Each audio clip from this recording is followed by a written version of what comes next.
Hello friends, आप देख रहे हैं YouTube channel chemistry with car. आज के इस लेक्चर में हम स्टार्ट करेंगे हाइड्रोकार्बन। हाइड्रोकार्बन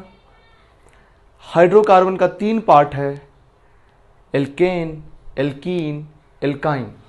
आज के लेक्चर में हम मेनली बात करेंगे एल्केन के बारे में, और एल्केन के अंदर भी मेनली आज के लेक्चर में देखेंगे हाइड्रोजनेशन के बारे में। ठीक है, बट थोड़ा सा इंट्रोडक्शन देख लेते हैं हम। हाइड्रोकार्बन बोलते किसको है, क्या क्या शॉर्ट में, और उसके बाद आते हैं मेन टॉपिक्स पे। ठीक है,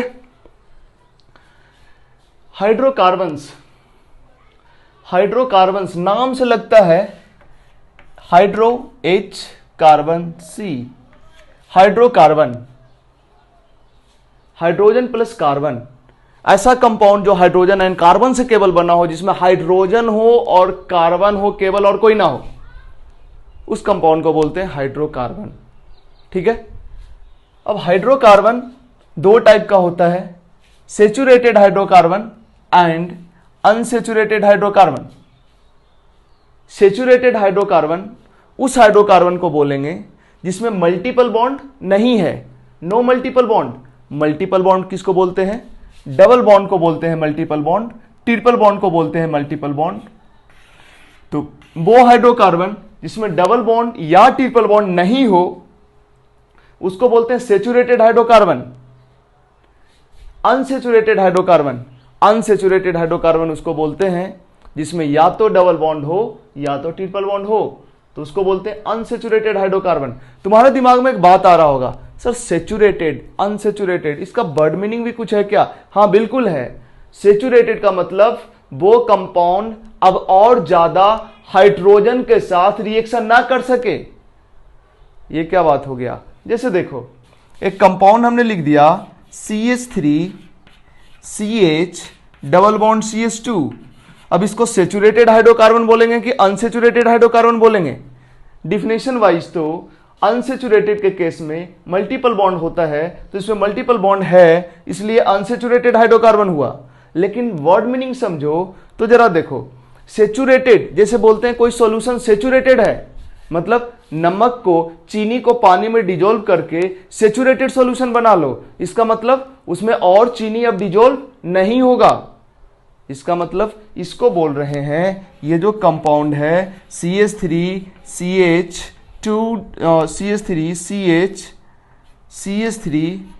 इधर 2 है, इसको बोलेंगे सेचुरेटेड हाइड्रोकार्बन। क्यों? क्योंकि इसमें और हाइड्रोजन अब नहीं लग सकता है। बट इसमें इस बॉन्ड को तोड़ दें अगर, तो एक हाइड्रोजन इधर भी जुड़ सकता है और एक हाइड्रोजन इधर भी जुड़ सकता है, क्योंकि कार्बन 4 बॉन्ड बनाता है। इस हाइड्रोजन को, एक बॉन्ड को तोड़ दें तो इधर भी एक हाइड्रोजन जुड़ सकता है, इधर भी एक हाइड्रोजन जुड़ सकता है। मतलब ये जो कंपाउंड था डबल बॉन्ड वाला, उसमें और हाइड्रोजन जुड़ सकता है। मतलब जब डबल बॉन्ड हो या ट्रिपल बॉन्ड हो कंपाउंड के अंदर, तो वो सेचुरेटेड नहीं है। जैसे सॉल्यूशन में और सॉल्यूट डिजोल्व हो सकता है तो हम बोलते हैं उसको अनसेचुरेटेड सॉल्यूशन, वैसे ही किसी हाइड्रोकार्बन में और हाइड्रोजन जुड़ सके तो उसको हम बोलते हैं अनसेचुरेटेड हाइड्रोकार्बन। अनसेचुरेटेड हाइड्रोकार्बन का मतलब या तो डबल बॉन्ड हो या तो ट्रिपल बॉन्ड हो। सेचुरेटेड का मतलब एक भी डबल बॉन्ड या ट्रिपल बॉन्ड नहीं हो, और ऐसे सिचुएशन में हाइड्रोजन इसमें जुड़ नहीं पाएगा। ठीक है, सेचुरेटेड हाइड्रोकार्बन जो होता है वो जनरली इनर्ट होता है, कम रिएक्शन करता है, बहुत कम। क्यों? क्योंकि इसमें डबल बॉन्ड या ट्रिपल बॉन्ड नहीं होता है। तो डबल बॉन्ड और ट्रिपल बॉन्ड जो भी होता है वो पाई बॉन्ड होता है इनफैक्ट, और पाई बॉन्ड वीकली बॉन्डेड होता है, और वीकली बॉन्डेड पाई बॉन्ड आसानी से टूट सकता है। इसका मतलब, कहने का मतलब ये हुआ कि अगर कोई कंपाउंड है जिसमें पाई बॉन्ड है, ये है सेचुरेटेड हाइड्रोकार्बन, ये है अनसेचुरेटेड हाइड्रोकार्बन, ये दोनों में ये कम रिएक्टिव होगा, ये ज्यादा रिएक्टिव होगा। क्यों? इस पाई बॉन्ड के कारण। यहां जो पाई बॉन्ड है वो लूजली बॉन्डेड है, मतलब आसानी से टूट सकता है। मतलब कोई भी चीज, कोई भी दूसरा कंपाउंड इस पाई बॉन्ड के साथ रिएक्ट कर सकता है लूजली बॉन्डेड इलेक्ट्रॉन होने की वजह से, कमजोर बॉन्ड होने की वजह से, बट इसमें कोई पाई बॉन्ड नहीं है, इसलिए इसका रिएक्शन जनरली नहीं होता है। मतलब एल्केन जनरली इनर्ट होता है, जनरली हम बोल रहे हैं, मतलब रिएक्शन होता है, कम होता है with respect to alkene and alkyne. Saturated hydrocarbon का रिएक्शन कम होता है with respect to unsaturated hydrocarbon. आसान सा तो ठीक है, मतलब आज के लेक्चर में तब तो पढ़ेंगे एल्केन, और एल्केन का रिएक्शन ही कम होता है, तब तो पढ़ना भी कम पड़ेगा नहीं। बट भाई कम होता है, बट इतना भी कम नहीं होता है कि 10 मिनट में खत्म हो जाएगा। ठीक है, चलो, तो हम हाइड्रोकार्बन का दो type, saturated and unsaturated. Unsaturated hydrocarbon उस हाइड्रोकार्बन को बोलेंगे जिसमें मल्टीपल बॉन्ड हो, डबल बॉन्ड या ट्रिपल बॉन्ड हो, और जिसमें केवल सिंगल बॉन्ड हो उसको बोलेंगे सेचुरेटेड हाइड्रोकार्बन। सेचुरेटेड हाइड्रोकार्बन का दो type, open chain hydrocarbon and close chain hydrocarbon. इसी तरह अनसेचुरेटेड हाइड्रोकार्बन का भी दो type, open chain and close chain hydrocarbon. यार डस्ट इतना होता है ना, डस्टर लाना पड़ेगा, और यहाँ ना हम जहाँ पे हैं इस लोकेलिटी में डस्टर मिलता नहीं है। कहाँ कहाँ हम लोग फंसे हुए हैं अभी।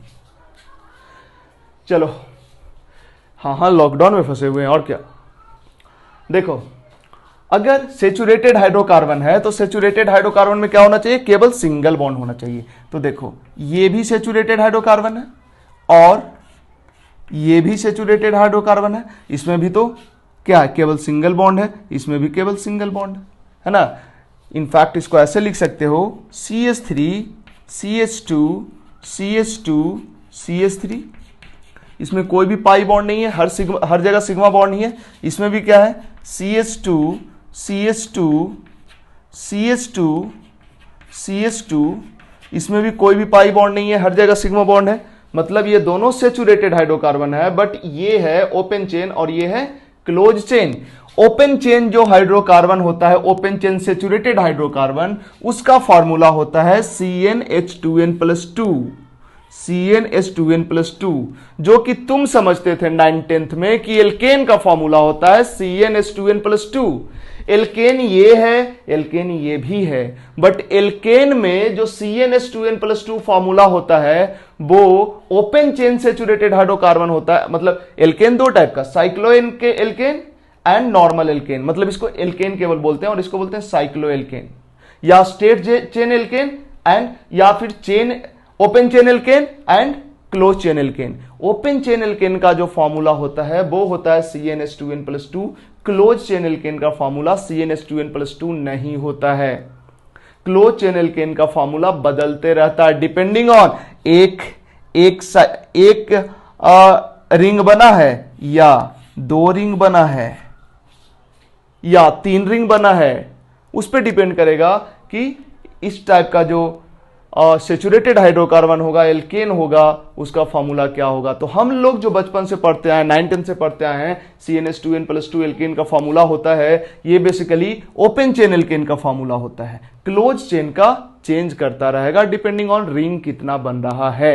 ठीक है, इसी तरह से अगर अनसेचुरेटेड हाइड्रोकार्बन को देखो, अनसेचुरेटेड हाइड्रोकार्बन, तो इसका भी दो type, open and close. Unsaturated hydrocarbon किसको बोलेंगे? जिसमें मल्टीपल बॉन्ड होगा उसको बोलेंगे अनसेचुरेटेड हाइड्रोकार्बन। तो मल्टीपल बॉन्ड वाला क्लोज चेन स्ट्रक्चर भी हो सकता है एंड ओपन चेन स्ट्रक्चर भी हो सकता है। देखो, ये मल्टीपल बॉन्ड वाला ओपन चेन स्ट्रक्चर है, और 1 2 3 4 5 6 ये मल्टीपल बॉन्ड वाला क्लोज चेन स्ट्रक्चर है। ये मल्टीपल बॉन्ड वाला ओपन चेन स्ट्रक्चर है।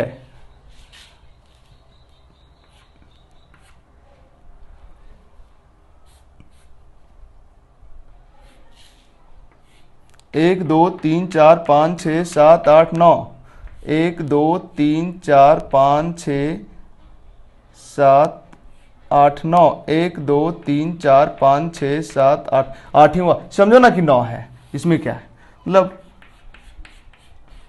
ऐसे बना लो और यहाँ पे इधर इधर घुमा फिरा के जोड़ दो।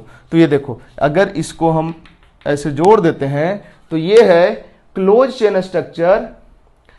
ये देखो, ये क्या है, unsaturated hydrocarbon, open chain unsaturated hydrocarbon, close chain unsaturated hydrocarbon, open chain unsaturated hydrocarbon, close chain unsaturated hydrocarbon. इधर जोड़ दिए हैं, इधर इधर ढेर सारा बॉन्ड बना के, ठीक है। तो अब देखो, अनसेचुरेटेड हाइड्रोकार्बन में भी दो टाइप, ओपन एंड क्लोज। अगर ओपन चेन अनसेचुरेटेड हाइड्रोकार्बन है और उसमें एक डबल बॉन्ड है, तब फॉर्मूला होता है CnH2n। और अगर ओपन चेन हाइड्रोकार्बन है और उसमें एक ओपन चेन अनसेचुरेटेड हाइड्रोकार्बन है और उसमें एक ट्रिपल बॉन्ड है, तब फॉर्मूला होता है CnH2n-2। इसके अलावा अगर क्लोज चेन हो और डबल बॉन्ड हो, ये है, तो इसका फॉर्मूला CnH2n नहीं होगा, कुछ और होगा। और इसमें और भी रिंग बना दो तो फॉर्मूला बदलते जाएगा। कहने का मतलब ये है, सिंपल, हम बस इतना कहना चाहते हैं कि तुम जो पढ़ते आए हो कि एल्केन का फॉर्मूला CnH2n+2, एल्कीन का फॉर्मूला CnH2n एंड 1 मिनट,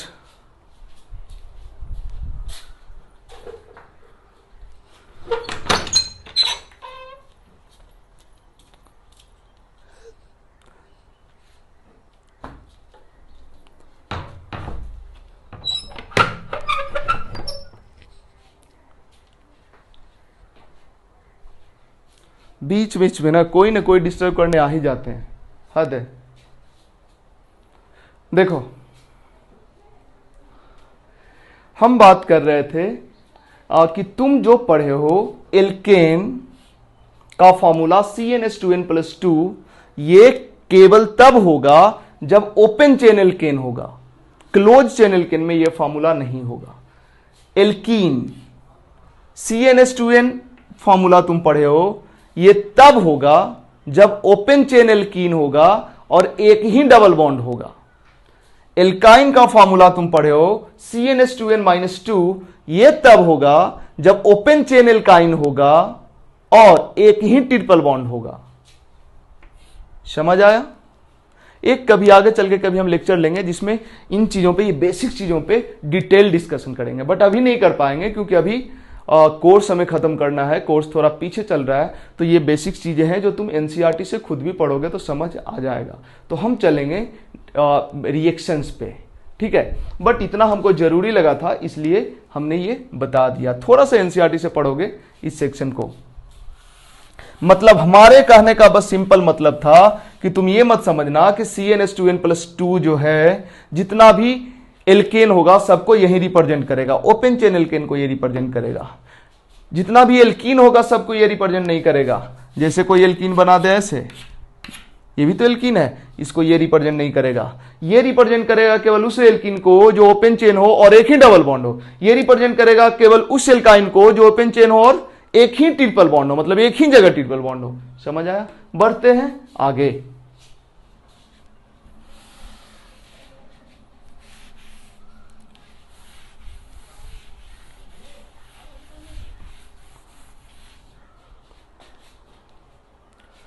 देखो,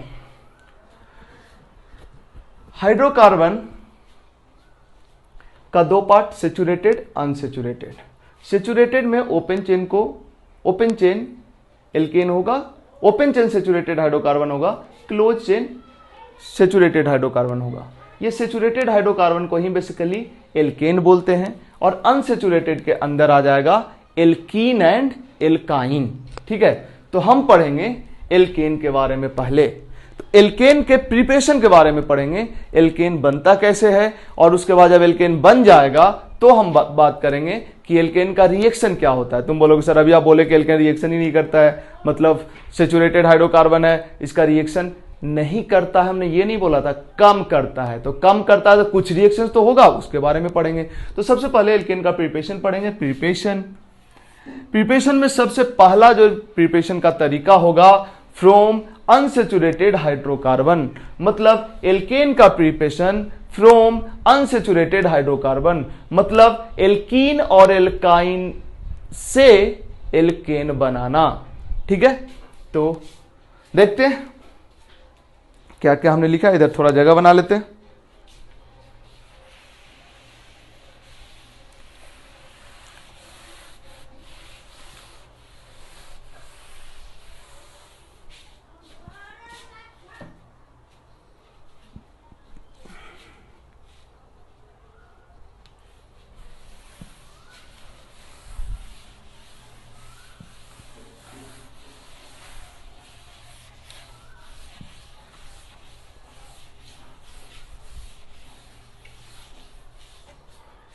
देखो,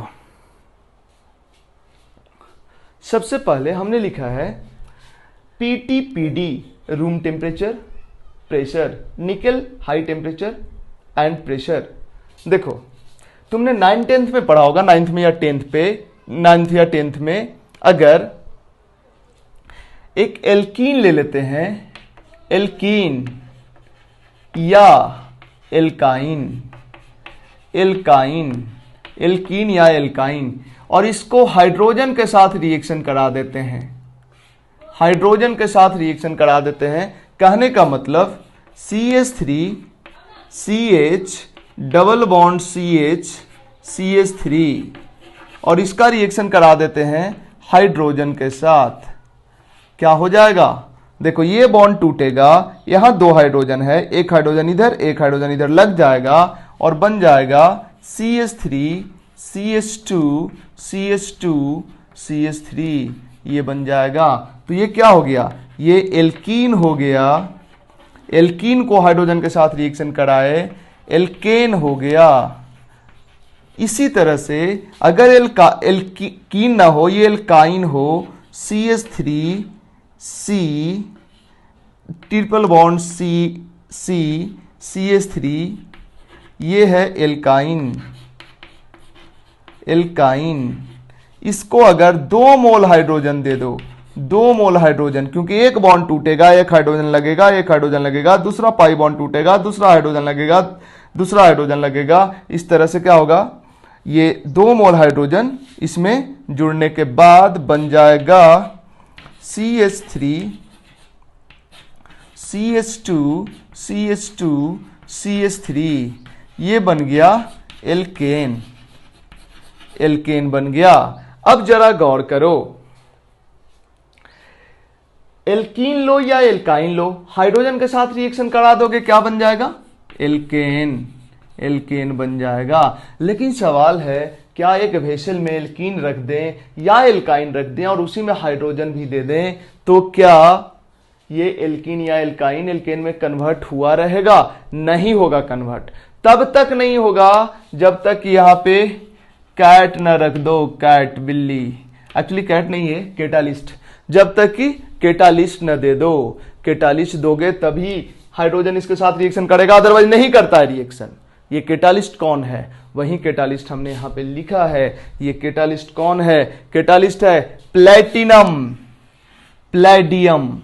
जब प्लेटिनम और प्लेडियम इसमें से किसी का यूज करते हो केटालिस्ट के फॉर्म में, तो टेम्परेचर रूम टेम्परेचर रहेगा चलेगा, रूम प्रेशर रहेगा मतलब 1 atm का प्रेशर रहेगा, रिएक्शन हो जाएगा। बट अगर तुम निकेल को रखते हो केटालिस्ट के फॉर्म में, तो तुमको टेम्परेचर ज्यादा रखना पड़ेगा एंड प्रेशर भी ज्यादा रखना पड़ेगा। एक इंटरेस्टिंग चीज देखो, nickel Palladium platinum periodic table में देखोगे तो एक ही ग्रुप में है, एक ही ग्रुप का ये तीनों एलिमेंट है, और कोइंसिडेंटली ये तीनों केटालिस्ट की तरह यूज होता है हाइड्रोजनेशन ऑफ एल्कीन या एल्काइन में। इसको तुम ये भी लिख सकते हो हाइड्रोजनेशन, हाइड्रोजन जुड़ता है ना, इसलिए इसको हाइड्रोजनेशन भी बोल सकते हैं, हाइड्रोजनेशन ऑफ एल्कीन और एल्काइन। ठीक है, तो हम ये बोले कि एल्कीन या एल्काइन के साथ हाइड्रोजन का रिएक्शन करा दो, केटालिस्ट दे दो, केटालिस्ट दे दोगे तो एल्केन में कन्वर्ट हो जाएगा। केटालिस्ट नहीं रखोगे तो रिएक्शन नहीं होगा, या इतना स्लो होगा कि तुमको पता भी नहीं चलेगा कि रिएक्शन हुआ भी है, हो भी रहा है। मतलब काफी स्लो होगा रिएक्शन। अब बढ़ते हैं हम थोड़ा आगे। देखो अब ये कैटालिस्ट के जगह पे कौन रहेगा, इसी तीनों में से कोई रहेगा, ठीक है। इसके बाद इसके बारे में थोड़ा बात कर लेते हैं। ये भी एक हाँ, यहां पे हमने एक और चीज लिखा है, हेट्रोजीनियस कैटालिस्ट। हेट्रोजीनियस कैटालिस्ट किसको बोलते हैं, जब कैटालिस्ट का फिजिकल स्टेट मतलब कैटालिस्ट का फेज रिएक्टेंट्स के फेज के आइडेंटिकल हो तो बोलते हैं हम रिएक्शन होमोजीनियस है, मतलब होमोजीनियस कैटालिसिस का एग्जाम्पल है। और अगर रिएक्टेंट्स का फेज कैटालिस्ट के फेज के आइडेंटिकल नहीं हो तो हम बोलते हैं ये रिएक्शन हेट्रोलिटिक कैटालिसिस का एग्जाम्पल है। यहां पे जब कैटालिस्ट के फॉर्म में निकेल लेते हैं या प्लेटिनम लेते हैं या प्लेडियम लेते हैं तो इसका छोटा छोटा टुकड़ा लेते हैं, इनफैक्ट फाइनली डिवाइडेड पार्टिकल, काफी छोटा छोटा इसको कर लेते हैं, लेकिन रहता वो सॉलिड ही है। इसका मतलब ये तो है सॉलिड, ये तो है सॉलिड, कैटालिस्ट है सॉलिड। और एल्कीन और एल्काइन क्या करते हैं, ये या तो एल्कीन रहे या एल्काइन रहे, इसको डिजोल्व कर लेते हैं अल्कोहल में, या तो अल्कोहल में डिजोल्व कर लेते हैं या तो एल्केन में डिजोल्व कर लेते हैं या एसिटिक एसिड में डिजोल्व कर लेते हैं। मतलब इस तीनों में से किसी में डिजोल्व कर लेते हैं इसको, मतलब एक वेसल है उसमें ये तीनों में से कोई रहेगा सोल्वेंट के फॉर्म में, उसमें इसको डिजोल्व कर लेंगे या इसको डिजोल्व कर लेंगे, जिसका भी रिएक्शन कराना है उसको डिजोल्व कर लेंगे और उसके बाद उसमें हाइड्रोजन भी डिजोल्व कर लेंगे। अब तुम जरा बताओ, ये तो लिक्विड है, या तो ये लिक्विड होगा या तो ये गैस होगा। लाइटर छोटा वाला अल्कोहल रहेगा तो गैस हो सकता है, छोटा वाला एल्केन होगा तो गैस हो सकता है, थोड़ा बड़ा रहेगा तो लिक्विड हो सकता है। तो या तो ये लिक्विड होगा या तो ये गैस होगा, और ये भी या तो लिक्विड होगा या तो गैस होगा। ये दोनों को डिजोल्व जब करेंगे एक दूसरे में तो या तो लिक्विड होगा या तो गैस होगा, और ये गैस को भी डिजोल्व कर लेंगे। अगर ये लिक्विड रहा तब भी, गैस रहा तब भी, ये तो डिजोल्व हो ही जाएगा। गैस लिक्विड में भी डिजोल्व होता है, गैस में भी डिजोल्व होता है। तो ये सब का जो मिक्सचर होगा वो या तो लिक्विड होगा या तो गैस होगा, और उसमें कैटालिस्ट कौन है, सॉलिड। इसका मतलब कैटालिस्ट का फेज और रिएक्टेंट का फेज अलग है, इसलिए इस रिएक्शन को हम बोलते हैं हेट्रोलिटिक कैटालिसिस का ये एग्जाम्पल है। इसी तरह से अगर ये कैटालिस्ट, आगे चल के हम एक कैटालिस्ट पढ़ेंगे जिसको बोलते हैं विल्किंसन कैटालिस्ट। तो विल्किंसन कैटालिस्ट का फेज और रिएक्टेंट का फेज दोनों सेम होता है। इसका फेज सॉलिड नहीं होता, ये सॉलिड नहीं होता है, ये या तो गैस होगा या तो लिक्विड होगा डिपेंडिंग ऑन टेम्परेचर। तो इसका फेज और इसका फेज सेम होता है। इसका मतलब अगर हाइड्रोजनेशन में कैटालिस्ट के जगह पे ये सब यूज करेंगे तो वो रिएक्शन हेट्रोजीनियस कैटालिसिस का एग्जांपल होगा, और अगर इसके जगह पे कैटालिस्ट के जगह पे विल्किंसन कैटालिस्ट यूज करेंगे तो वो विल्किंसन कैटालिस्ट यूज करेंगे तब भी ये सब रिएक्शन हो जाएगा, एल्कीन एल्काइन से एल्केन बन जाएगा। लेकिन उस केस में उस एग्जाम्पल को हम होमोजीनियस कैटालिसिस का एग्जाम्पल बोलेंगे, क्योंकि उस केस में इसका फेज और इसका फेज, रिएक्टेंट का फेज और कैटालिस्ट का फेज सेम होता है। कैटालिस्ट भी लिक्विड होता है, रिएक्टेंट भी लिक्विड होता है, या कैटालिस्ट को हाई टेम्परेचर पे लें तो गैस हो जाता है, तो ये भी गैस होता है, ठीक है। और इसको भी गैस बना लेते हैं टेम्परेचर बढ़ा के, है कि नहीं। तो रिएक्टेंट और कैटालिस्ट का फेज अगर सेम हो जाए तो हम बोलते हैं homogeneous catalysis. Reactant and catalyst का फेज अलग हो जाए तो हम बोलते हैं कि ये रिएक्शन हेट्रोजीनियस कैटालिसिस का एग्जाम्पल है। तो विल्किंसन कैटालिस्ट वाला रिएक्शन होमोजीनियस कैटालिसिस का एग्जाम्पल होगा, जबकि निकेल प्लेडियम प्लेटिनम वाला एग्जाम्पल हेट्रोजीनियस कैटालिसिस का एग्जाम्पल होगा। कम पूछा जाता है ये जो अभी मैं बात कर रहा हूं ये सब चीजें, लेकिन पूछा जा सकता है। अब आते हैं मेन थीम पे।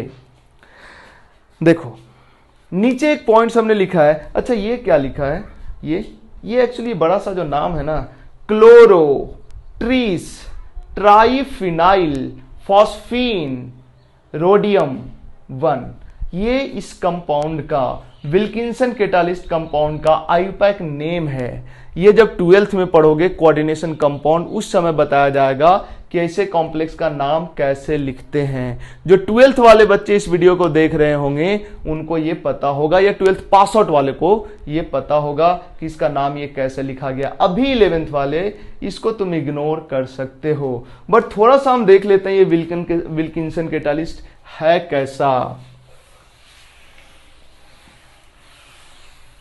ये जो विल्किंसन कैटालिस्ट है इसमें रोडियम है, RH रोडियम है, इसके साथ जुड़ा हुआ है Cl minus, rhodium 1 oxidation state में है, यहां पे 1 लिख दिए हैं। इसके साथ जुड़ा हुआ है फास्फोरस के साथ एक बेंजीन, 2 बेंजीन, 3 बेंजीन। इसी बेंजीन को शॉर्ट में पीएच बोलते हैं। तो ये कितना हो गया, pH pH pH, PPH3 PPH3। और इसके पास जो लोन पेयर है, इसके पास जो लोन, यार चौक भी ना 3rd क्लास का लग रहा है। इसके पास जो लोन पेयर है, इसके पास भी लोन पेयर है। इस लोन पेयर से इधर कोऑर्डिनेट बॉन्ड बनाया रहता है, इसके साथ ये भी कोऑर्डिनेट बॉन्ड बनाया रहता है। इसी तरह से सेम टाइप का चीज यहां पे होगा, P बेंजीन बेंजीन बेंजीन, यहां पे लोन पेयर, यहां से coordinate bond, and then again यहां पे बेंजीन बेंजीन बेंजीन, यहां पे लोन पेयर, यहां से कोऑर्डिनेट बॉन्ड। ये है विल्किंसन कैटालिस्ट।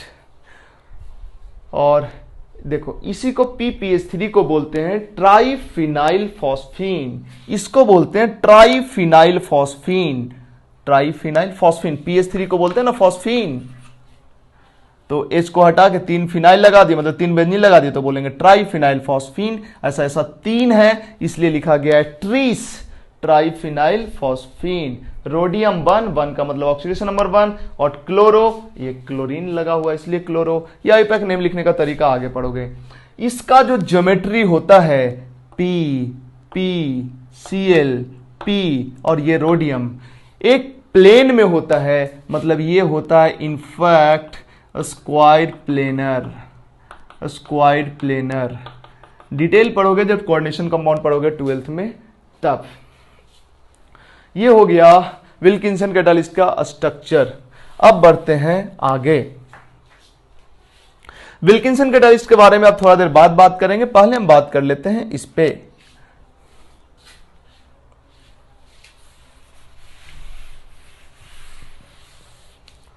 यार ये डस्ट हटता नहीं है, बड़ा दिक्कत होता है, रुको। वाइट वाइट हो जाता है बोर्ड एकदम। देखो होता क्या है विल्किंसन कैटालिस्ट और इस कैटालिस्ट में क्या डिफरेंस है। जब क्या कर दिया यार, देखो अगर कोई कंपाउंड है, समझो एक बड़ा सा कंपाउंड, देखो एक कंपाउंड हमने बना दिया बड़ा सा, समझो ये कंपाउंड है, ठीक है, ये कंपाउंड है, इसमें कहीं पे डबल बॉन्ड है, कहीं पे ट्रिपल बॉन्ड है, बड़ा सा कंपाउंड है, उसमें कहीं डबल बॉन्ड है, कहीं ट्रिपल बॉन्ड है, कहीं पे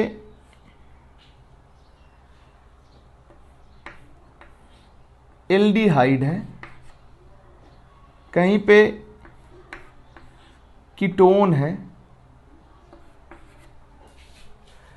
कहीं पे एसिड हैलाइड है, कहीं पे साइनाइड है या जिसको नाइट्राइल बोलते हैं ये है, कहीं पे एमाइड है, NHR एमाइड है। ये सब फंक्शनल ग्रुप है।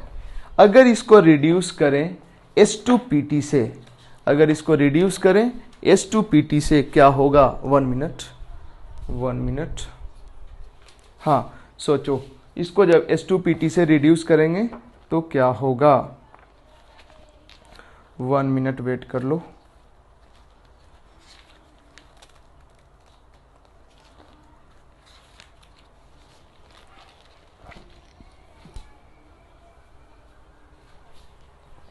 देखो, जब H2PT, यहां पे और भी एक ग्रुप लगा सकते हो, NO2, ये बड़ा सा कोई कंपाउंड है जिसमें ये सब फंक्शनल ग्रुप है। अगर इसका रिएक्शन करा दो H2 के साथ कैटालिस्ट कौन? या तो PT या PD या निकेल, इसमें से कोई भी कैटालिस्ट रखो। इस एल्कीन को तो ये रिड्यूस कर ही देगा। एल्कीन को रिड्यूस करके क्या बना देगा? एल्केन बना देगा। एल्काइन को भी रिड्यूस करके क्या बना देगा? एल्केन बना देगा। मतलब ये बॉन्ड टूटेगा और यहां पे हाइड्रोजन इधर इधर से चिपक जाएगा, ये बॉन्ड टूटेगा, हाइड्रोजन इधर इधर से चिपक जाएगा। इसके साथ भी ये बॉन्ड टूटेगा और यहां से हाइड्रोजन चिपक जाएगा, तो क्या हो जाएगा? ये हो जाएगा CH2OH। इसी तरह यहां भी ये बॉन्ड टूटेगा, यहां हाइड्रोजन चिपक जाएगा, क्या हो जाएगा?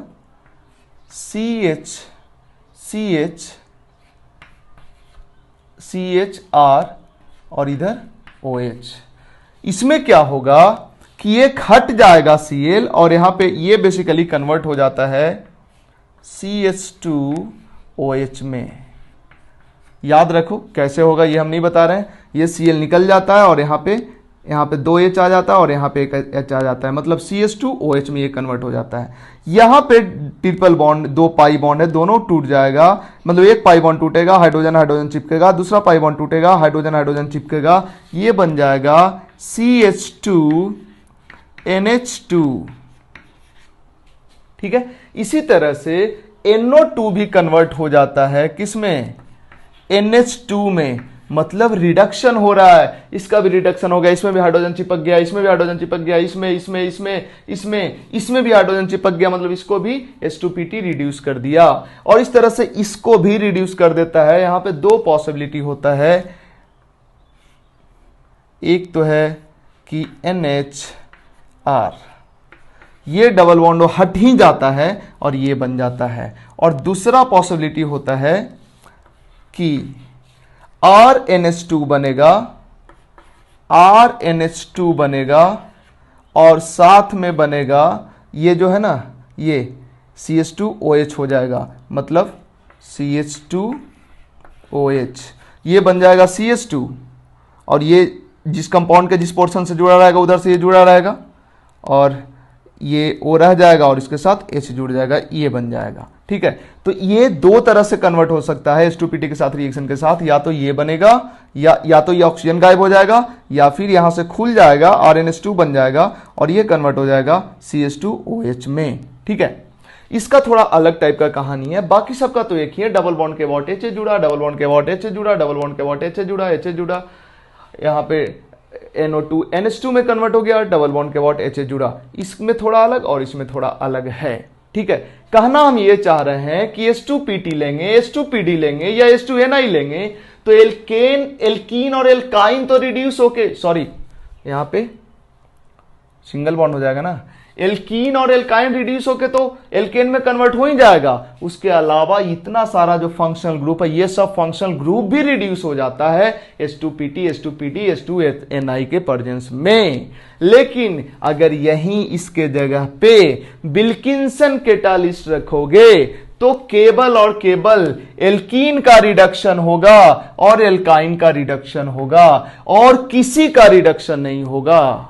किसी भी फंक्शनल ग्रुप को विल्किंसन कैटालिस्ट रिड्यूस नहीं करेगा। मतलब किसी कंपाउंड में डबल बॉन्ड भी है और भी ढेर सारा फंक्शनल ग्रुप है और तुमको सेलेक्टिवली डबल बॉन्ड को ही रिड्यूस करना है केवल, तो तुम्हें H2PT नहीं यूज करना है, यूज क्या करना है H2 और विल्किंसन कैटालिस्ट। क्योंकि विल्किंसन कैटालिस्ट केवल और केवल रिड्यूस करेगा मल्टीपल बॉन्ड को, वो किसी और फंक्शनल ग्रुप को रिड्यूस नहीं करेगा। समझ में आया H2PT और H2 विल्किंसन कैटालिस्ट में डिफरेंस? ठीक है, कहने का मतलब अगर हम यहां पे विल्किंसन कैटालिस्ट लिख दें, चलो हम मिटा के लिख ही देते हैं, तुम इसको लिख लेना और उसके बाद एक ग्रिड बनाना। अगर यहां पे हम H2 लिखते हैं और नीचे लिख देते हैं Wilkinson catalyst, Wilkinson's catalyst, cat for catalyst. अगर विल्किंसन कैटालिस्ट लिखते हैं तो इधर केवल एल्कीन का रिडक्शन होगा, एल्काइन का रिडक्शन होगा, बाकी किसी फंक्शनल ग्रुप का रिडक्शन नहीं होगा। बाकी जैसा था वैसा रहेगा। तो बाकी कैसा था? एल्डिहाइड था यहां पे तो एल्डिहाइड रहेगा, कीटोन था यहां पे तो कीटोन रहेगा, एसिड हैलाइड था यहां पे तो एसिड हैलाइड रहेगा, नाइट्राइल था यहां पे तो नाइट्राइल रहेगा, यहां पे था एमाइड था तो एमाइड रहेगा और यहां पे नाइट्रो था तो नाइट्रो रहेगा। समझ आया विल्किंसन कैटालिस्ट और H2PD कैटालिस्ट में डिफरेंस। नीचे में हमने लिखा है सीन एडिशन। सीन एडिशन का क्या मतलब है उसको समझाते हैं। ठीक है, हम हटाते हैं इसको, तुम पॉज करके लिख लो।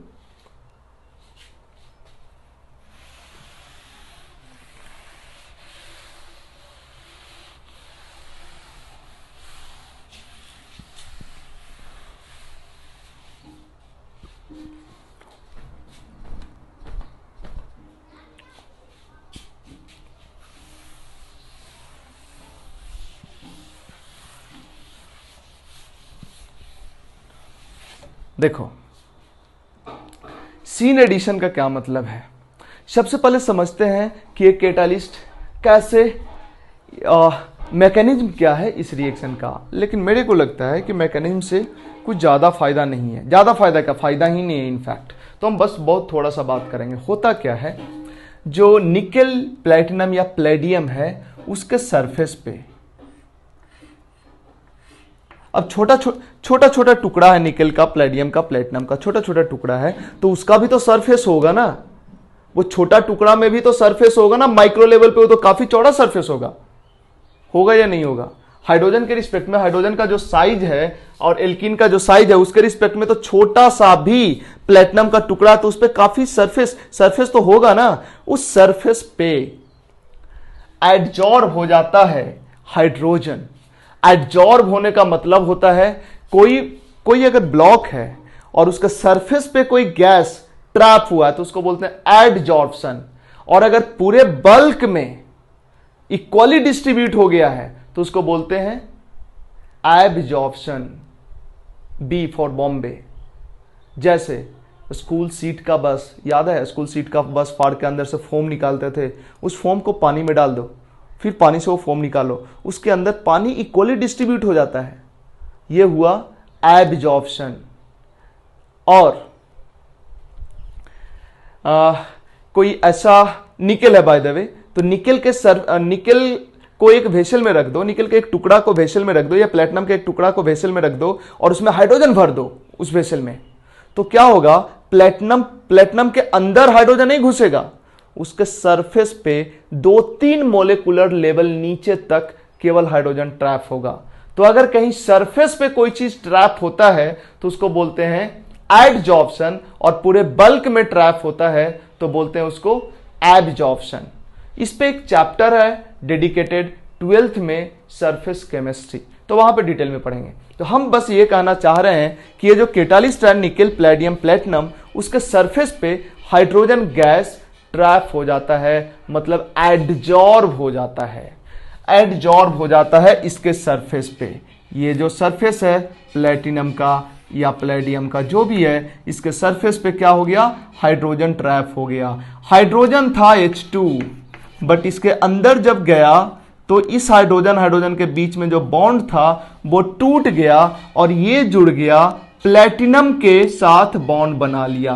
या ऐसे सोचो, इस दोनों का बीच का जो बॉन्ड है ये हल्का हो गया, लाइट हो गया, टूट गया, कमजोर हो गया, और इसका बॉन्ड किसके साथ हो गया, ये जो सरफेस के अंदर प्लेटिनम का जो एटम है उसके साथ बॉन्ड बन गया। या सोचो इसके वॉइड्स में, एक्चुअली इसका कई थ्योरीज है, इसके वॉइड्स में हाइड्रोजन ट्रैप हो गया। वॉइड्स मतलब प्लेटिनम का छोटा भी टुकड़ा है, तो सॉलिड स्टेट में हम लोग पढ़े हैं कि कैसा भी सॉलिड हो उसके अंदर अच्छा खासा परसेंटेज सॉलिड का खाली होता है, उसी खाली स्पेस में हाइड्रोजन ट्रैप हो गया। अब देखो इसके अंदर हाइड्रोजन ट्रैप हो गया, ट्रैप हो गया, ट्रैप हो गया, ट्रैप हो गया। पहले हाइड्रोजन मोलेकुल था, लेकिन जब ट्रैप हुआ तो हाइड्रोजन एटम के फॉर्म में ट्रैप हुआ, क्योंकि जब ये इसके साथ इंटरैक्ट कर रहा था प्लेटिनम के साथ, तो इसका जब प्लेटिनम के साथ इंटरैक्शन हो रहा था, मतलब इसके और प्लेटिनम के सरफेस के बीच में बड़ा वाला फोर्स ऑफ अट्रैक्शन काम कर रहा था, उसमें एनर्जी रिलीज हुआ और उससे ये बॉन्ड टूट गया और हाइड्रोजन बनकर इसमें ट्रैप हुआ। अब ये जो एल्कीन के साथ रिएक्ट नहीं कर सकता था, HH जो कि स्ट्रॉन्ग बॉन्ड होता है जिसके वजह से, लेकिन अब तो HH के बीच में बॉन्ड ही नहीं है। या कई स्टैंडर्ड टेक्स्ट लिखता है कि होता है यहां भी बॉन्ड, लेकिन वो कमजोर बॉन्ड होता है। जो भी बात हो, हाइड्रोजन H2 के रिस्पेक्ट में अब हाइड्रोजन जो है वो ज्यादा रिएक्टिव है। अब जो एल्कीन है, एल्कीन जब यहां से आएगा, कहने का मतलब प्लेटिनम के सरफेस में हाइड्रोजन एडजॉर्ब हो गया। अब इस प्लेटिनम के सरफेस के ऊपर जब एल्कीन आएगा, एल्कीन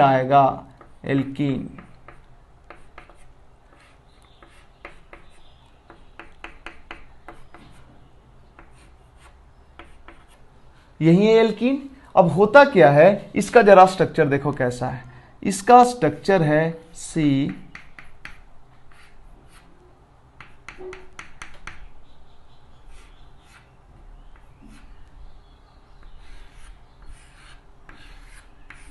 यही स्ट्रक्चर है, यही है ना।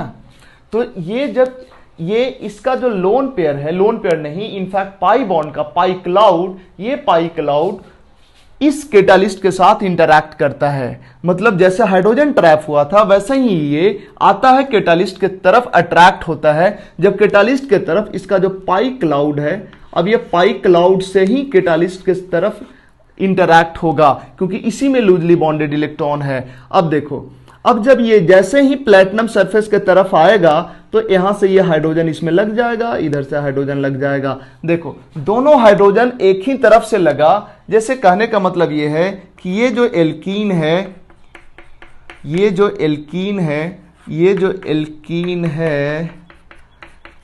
एल्कीन है, इसमें जो हाइड्रोजन लगा, ऐसा नहीं होगा कि एक हाइड्रोजन इधर से लगे और एक हाइड्रोजन इधर से लगे। एक हाइड्रोजन इधर से लगेगा तो दूसरा भी इधर से ही लगेगा। क्यों? क्योंकि ये जो एल्कीन है प्लेटिनम सरफेस के तरफ इंटरैक्ट कैसे करेगा?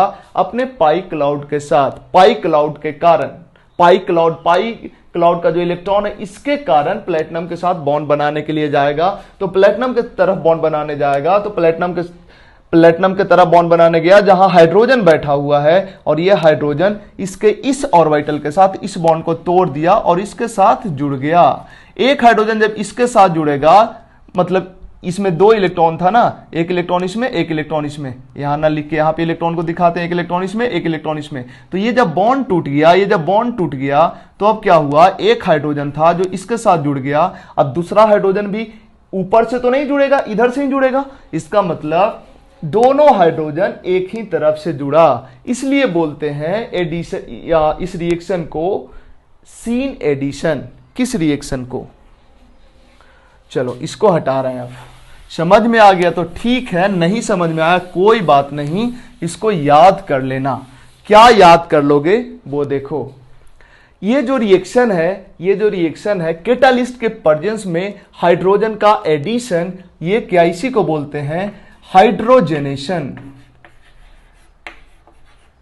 हाइड्रोजनेशन कैटालिस्ट के प्रेजेंस में हाइड्रोजन का एडिशन एल्कीन में या एल्काइन में, यही है हाइड्रोजनेशन।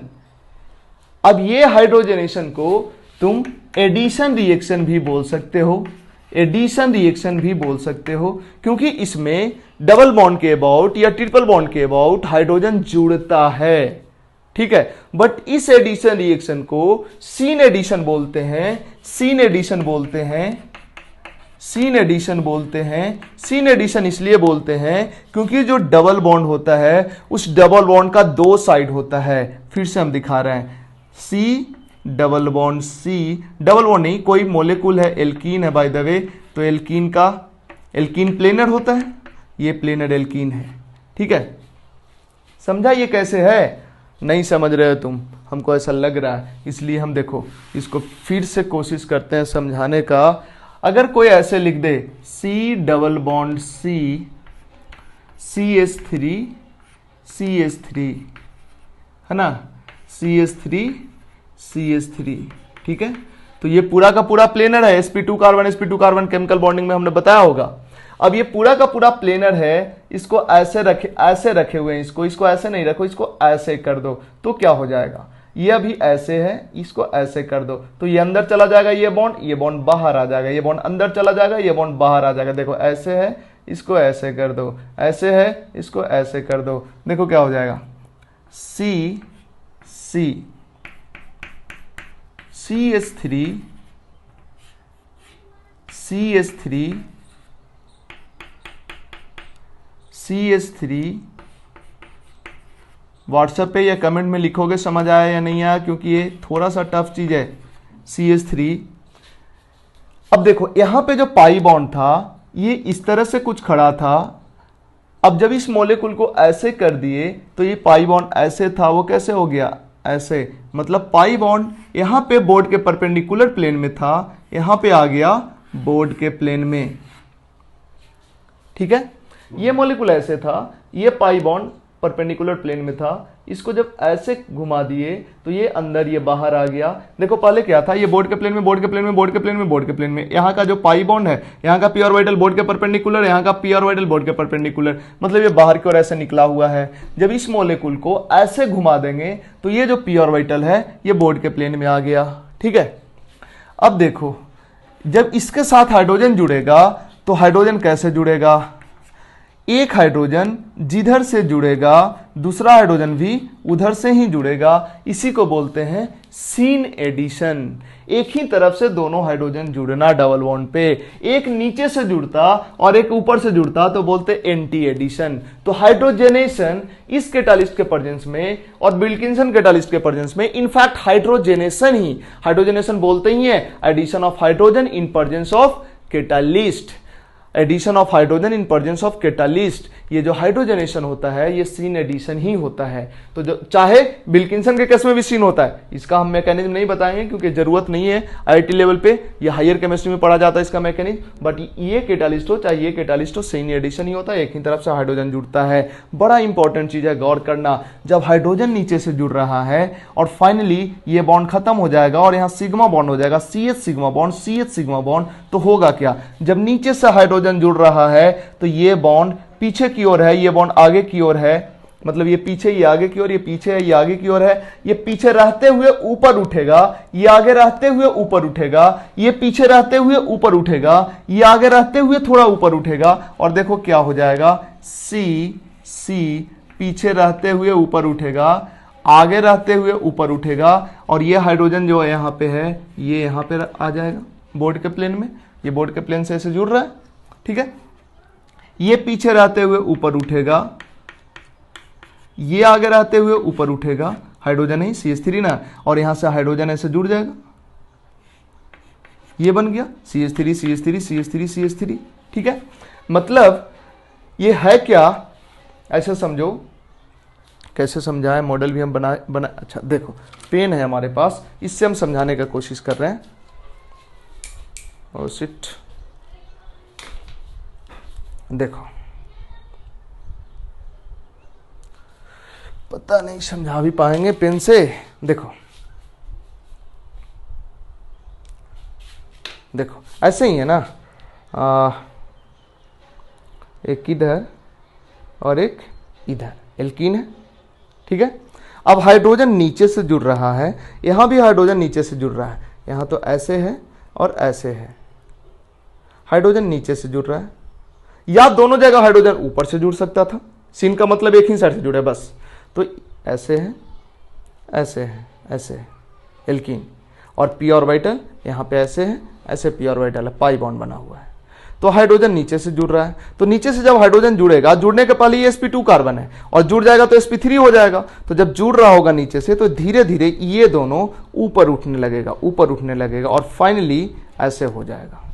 और यहां भी, यहां जो दो बॉन्ड था ये भी धीरे धीरे ऊपर उठने लगेगा, ऊपर उठने लगेगा और यहाँ पे हाइड्रोजन जुड़ जाएगा, क्योंकि sp3 हो जाएगा ना, पहले sp2 था अब sp3 हो जाएगा, यहाँ भी sp3 हो जाएगा, ठीक है। तो वही चीज हम यहाँ पे दिखाने का कोशिश किए हैं कि हाइड्रोजन नीचे से जुड़ रहा होगा, ये दोनों बोर्ड के अंदर, ये दोनों बोर्ड के बाहर, और ये पाई बॉन्ड बोर्ड पे, ये बोर्ड के प्लेन में हाइड्रोजन है और ये दोनों ऐसे जुड़ रहा है। फाइनली ये जब sp3 होने लगेगा तो ये ऊपर शिफ्ट होने लगेगा, ये भी ऊपर शिफ्ट होने लगेगा, अंदर रहते हुए ऊपर, अंदर रहते हुए ऊपर, ऐसे हो गया और यहाँ पे हाइड्रोजन ऐसे सेट हो गया, यहाँ पे हाइड्रोजन ऐसे सेट हो गया। इस तरह से होता है हाइड्रोजनेशन कैटालिस्ट के प्रेजेंस में, चाहे प्लेटिनम पैलेडियम निकल कैटालिस्ट हो या विल्किंसन कैटालिस्ट हो। इतना कुछ क्यों बताया सर, ऐसे ही काहे नहीं बता दिए कि यहाँ बॉन्ड टूटेगा, यहाँ एच जुड़ जाएगा। बिल्कुल उतना ही चाहिए तुम्हें आसान क्वेश्चंस के लिए, अच्छा क्वेश्चंस के लिए ये तुमको समझना होगा, क्योंकि देखो इसके कारण स्टेरियोकेमिस्ट्री कितना बदलता है। देखते हैं, कुछ क्वेश्चंस अभी देखेंगे और कुछ क्वेश्चंस हम डालेंगे होमवर्क के लिए, क्योंकि टाइम ज्यादा हो जाएगा, बट ये लेक्चर थोड़ा लंबा जाएगा। हटाएं इसको,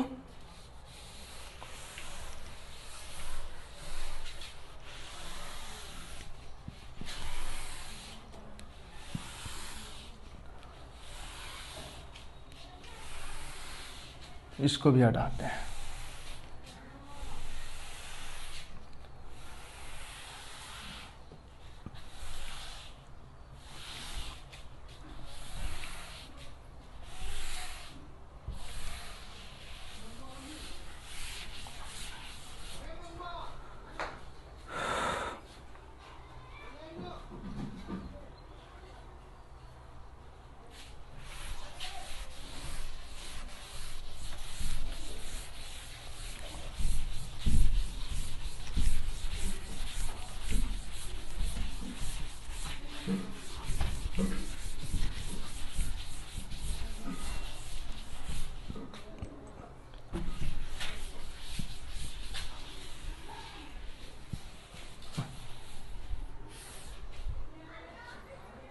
देखो एक और छोटा सा चीज हम बता दें, अगर एक वेसल है, इसके अंदर डाल दो H2 और D2, इसी के अंदर और 10 दिन 15 दिन छोड़ दो, उसके बाद जब ऑब्जर्व करोगे after some time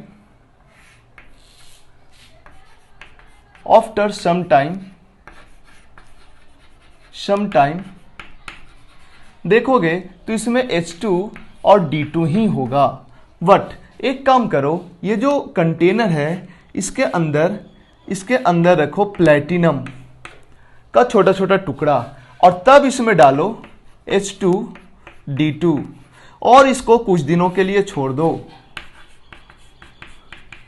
after some time या सम डेज, कुछ दिन के लिए छोड़ दो, तो तुम देखोगे कि इस वेसल के अंदर H2 भी रहेगा, D2 भी रहेगा और HD भी रहेगा। इसका मतलब क्या हुआ कि इस कैटालिस्ट के प्रेजेंस में इसका HH बॉन्ड टूटता है, इसका DD बॉन्ड टूटता है और इसका H और इसका D जुड़ जाता है। ऐसा नहीं है कि सारा कुछ HD में कन्वर्ट हो जाएगा, H2 भी रहेगा, D2 भी रहेगा और ये भी रहेगा। इससे ये प्रूफ होता है कि इसके पर्जेंस में इसका जो HH बॉन्ड है वो कमजोर हो जाता है, इसका DD बॉन्ड है जो कमजोर हो जाता है। और यही तो वजह है कि H2D PT निकेल प्लेडियम इसके पर्जेंस में HH बॉन्ड कमजोर हो जाता है, जिसके वजह से एल्कीन के साथ जाके वो जुड़ जाता है। ठीक है, अब देखते हैं कुछ क्वेश्चंस, इसको भी हटाते हैं, जल्दी से लिख लो।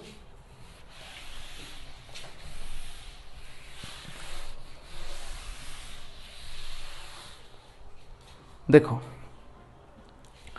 छोटा छोटा क्वेश्चन से स्टार्ट करते हैं।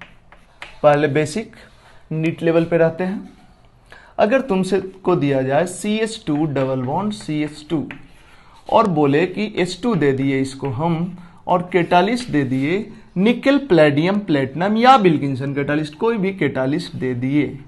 यहां पे कैटालिस्ट निकेल प्लेडियम प्लेटिनम या विल्किंसन कोई भी दे दो, ये कन्वर्ट हो जाएगा, ये बॉन्ड टूटेगा और ये जो H2 है इसका ये बॉन्ड टूट जाएगा और ये हाइड्रोजन इधर जुड़ जाएगा, क्योंकि ये बॉन्ड टूटेगा तो इसके पास एक इलेक्ट्रॉन, इसके पास एक इलेक्ट्रॉन, ये बॉन्ड टूटेगा तो यहाँ एक इलेक्ट्रॉन, यहाँ एक इलेक्ट्रॉन, यहाँ का एक इलेक्ट्रॉन इसके साथ जुड़ा, इसका एक इलेक्ट्रॉन इसके साथ जुड़ा, बन गया CH3 इथेन। ठीक है, इथीन से इथेन बन गया। अगर ये होता CH3 CH double bond CH2 और इसको देते H2 PT कैटालिस्ट होता, तो बताओ क्या होता, ये HH बॉन्ड टूटता, यहाँ का जो HH बॉन्ड है ये टूटता, ये बॉन्ड टूटता, इधर H लग जाता, हो जाता CH2 सिंगल बॉन्ड CH3।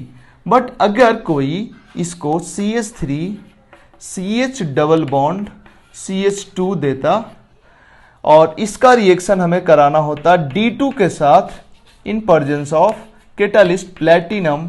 अब क्या होता, ये बॉन्ड टूटता, इधर एक D, ये DD है ना, DD है, ये बॉन्ड टूटता, ये पाई बॉन्ड टूटता, एक D इधर जुड़ता, एक D इधर जुड़ता, बन जाता CH3 CHD single bond CH2D, ये बन जाता।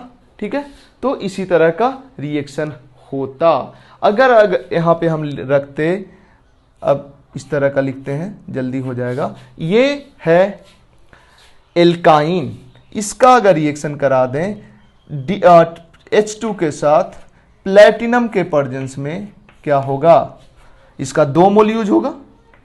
क्यों, एक मोल HH यहां से टूटेगा, एक पाई बॉन्ड टूटेगा, HH जुड़ जाएगा, फिर दूसरा HH का बॉन्ड टूटेगा, यहां से पाई बॉन्ड टूटेगा, HH जुड़ जाएगा, क्या बन जाएगा, CH3 CH2 CH3। और अगर यहां पे D2 रहता तो यहां पे क्या होता, यहां पे अगर यहां पे D2 देते, 2 मोल D2, H2 नहीं देते और प्लेटिनम कैटालिस्ट रहता तो क्या होता, यहां पे D, यहां पे D, यहां पे D, यहां पे D, मतलब CH3 CH D2 और इधर भी इधर CD2 ये बनता। ठीक है, तो ये तो था बेसिक लेवल। अब आते हैं अच्छे लेवल पे। ठीक है, मतलब अब इन्वॉल्व करते हैं इसमें स्टीरियोकेमिस्ट्री। अगर हम बात करें मेन के प्रिपरेशन के लिए या नीट का प्रिपरेशन के लिए, तो ज्यादातर क्वेश्चंस नीट के ज्यादातर क्वेश्चंस में और मेन के ज्यादातर क्वेश्चंस में स्टीरियोकेमिस्ट्री का यूज नहीं रहता है ज्यादातर में, लेकिन अगर अच्छा रैंक लाना है तो स्टीरियो तुमको देखना ही पड़ेगा। और एडवांस में तो रहेगा ही स्टीरियो, उसमें तो कोई दो मत है नहीं। तो हम इसको हटाते हैं और उसके बाद बढ़ते हैं अच्छे क्वेश्चंस के तरफ।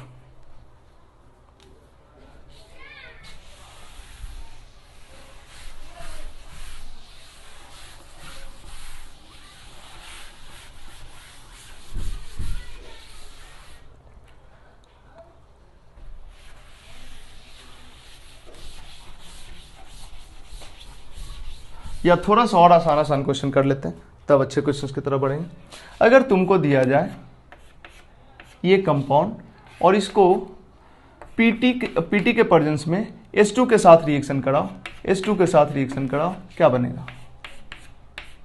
ये बनेगा, है ना। अगर साइक्लोहेक्सीन दे दिया जाए और इसका H2 के साथ रिएक्शन कराना हो Pt के प्रेजेंस में, क्या बनेगा? साइक्लोहेक्सेन बनेगा।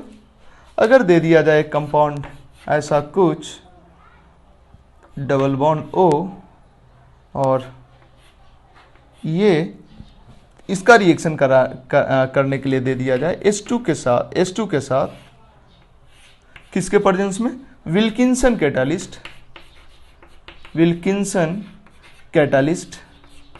क्या होगा? विल्किंसन कैटालिस्ट का एक एडवांटेज है, फंक्शनल ग्रुप को कुछ भी नहीं करता है, डबल बॉन्ड और ट्रिपल बॉन्ड को केवल रिड्यूस करता है। तो डबल बॉन्ड को रिड्यूस कर देगा, इस बॉन्ड को तोड़ेगा, यहां पे H ले आएगा। ठीक है। विल्किंसन कैटालिस्ट का एक और एडवांटेज है, उसको भी बता दें हम। अगर कोई कंपाउंड है, ध्यान देना, एक ही कोई कंपाउंड है जिसमें डबल बॉन्ड है, दो जगह डबल बॉन्ड है, ये हिंडर्ड डबल बॉन्ड है, इस डबल बॉन्ड के अबाउट CH3 या फिर यहां पे कर दें ET, इथाइल ग्रुप, और यहां पे कौन है? यहां पे हाइड्रोजन है। अगर इसका हम हाइड्रोजन के साथ रिएक्शन कराएं और कैटालिस्ट थे विल्किंसन्स कैटालिस्ट, तो इसका एक और एडवांटेज है, तुम चाहो तो इसका रिडक्शन करा सकते हो इसको प्रोटेक्ट करते हुए। अगर विल्किंसन कैटालिस्ट लेते हैं तो होता क्या है, एक हिंडर्ड, ये वाला जो एल्कीन है हिंडर्ड है,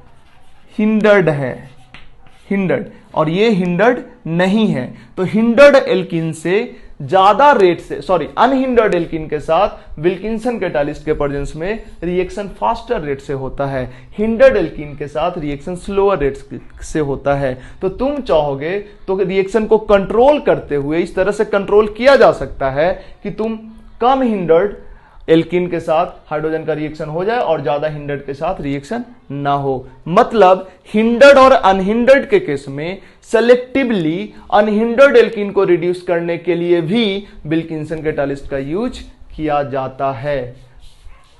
क्यों हिंडर्ड के साथ विल्किंसन को प्रॉब्लम है? क्योंकि विल्किंसन कैटालिस्ट में देखो बड़ा सा ग्रुप था, 9 पीएच ग्रुप था, 9 फिनाइल ग्रुप था, जिसके वजह से ये खुद बहुत हिंडर्ड है। तो हिंडर्ड के जगह पे ये जा ही नहीं पाता है अपना कैटालिटिक बिहेवियर शो करने के लिए। ठीक है, तो इस केस में क्या बनेगा, ये वाला एल्कीन रह जाएगा और नीचे वाला एल्कीन एल्केन में कन्वर्ट हो जाएगा। तो सेलेक्टिवली कम हिंडर्ड एल्कीन को रिड्यूस करने के लिए भी विल्किंसन कैटालिस्ट यूज किया जाता है। और एक चीज हम बता दें, विल्किंसन कैटालिस्ट में जो सेंटर में रोडियम वो बेसिकली कैटालिस्ट की तरह बिहेव करता है। उसके साथ जो ट्राइफिनाइल फॉस्फीन था उसका कोई खास रोल नहीं होता है। तो उस जो ट्राइफिनाइल फॉस्फीन होता है उसको बदल के नया कैटालिस्ट भी बनाया जाता है, बट वो ज्यादा हो जाएगा, हायर केमिस्ट्री में पढ़ना होता है। हम बेसिकली जेई और नीट का प्रिपरेशन कर रहे हैं तो हम उतना पे नहीं जाएंगे, बस ये जानेंगे कि H2PT PD के केस में डबल बॉन्ड ट्रिपल बॉन्ड के अलावा फंक्शनल ग्रुप और कोई फंक्शनल ग्रुप होता है तो उसके साथ भी रिएक्शन हो जाता है, जबकि विल्किंसन कैटालिस्ट के केस में केवल डबल बॉन्ड का रिडक्शन होता है या ट्रिपल बॉन्ड का रिडक्शन होता है, रिडक्शन नहीं होता है किसका, फंक्शनल ग्रुप का। हालांकि विल्किंसन कैटालिस्ट के केस में भी ज्यादातर जगह पे एल्काइन का जिक्र नहीं मिलता है कि एल्काइन को रिड्यूस करता है या नहीं। रेयरली एक आध जगह लिखा है कि एल्काइन को और एल्कीन को दोनों को रिड्यूस करता है, बट ज्यादातर जगह पे एल्काइन के बारे में ही कुछ लिखता ही नहीं है, एल्कीन के बारे में केवल लिखता है कि एल्कीन को रिड्यूस करता है। बट हमने अपने लेक्चर में एल्काइन भी बोल दिया है, इसलिए बोल दिया कि एक आध जगह हमने पढ़ा था। ऐसे ये जनरली एल्कीन को रिड्यूस करने के लिए यूज किया जाता है उस केस में जब एल्कीन भी हो और कोई और फंक्शनल ग्रुप हो, तो उस केस में एल्कीन को ही रिड्यूस करता है केवल, और एक हिंडर्ड एल्कीन हो और एक अनहिंडर्ड एल्कीन हो तो वैसे केस में सेलेक्टिवली अनहिंडर्ड एल्कीन को ये रिड्यूस करता है। बढ़ते हैं आगे। तो अब कुछ अच्छे क्वेश्चंस पे आते हैं।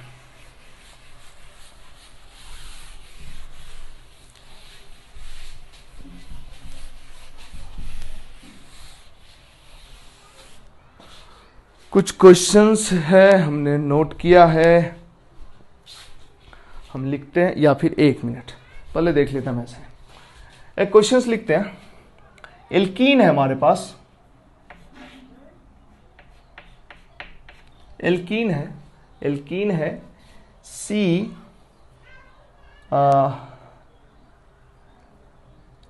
Double bond C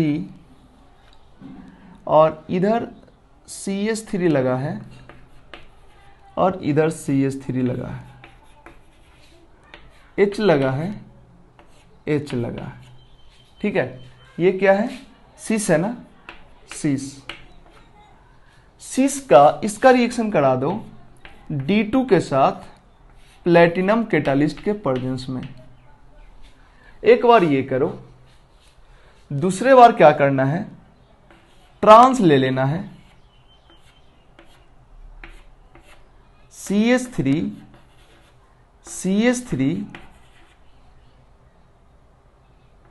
H trans ले लेना है और इसका रिएक्शन कराना है D2 के साथ प्लेटिनम के प्रेजेंस में। ठीक है, देखते हैं होता है क्या। ट्राई करो जरा।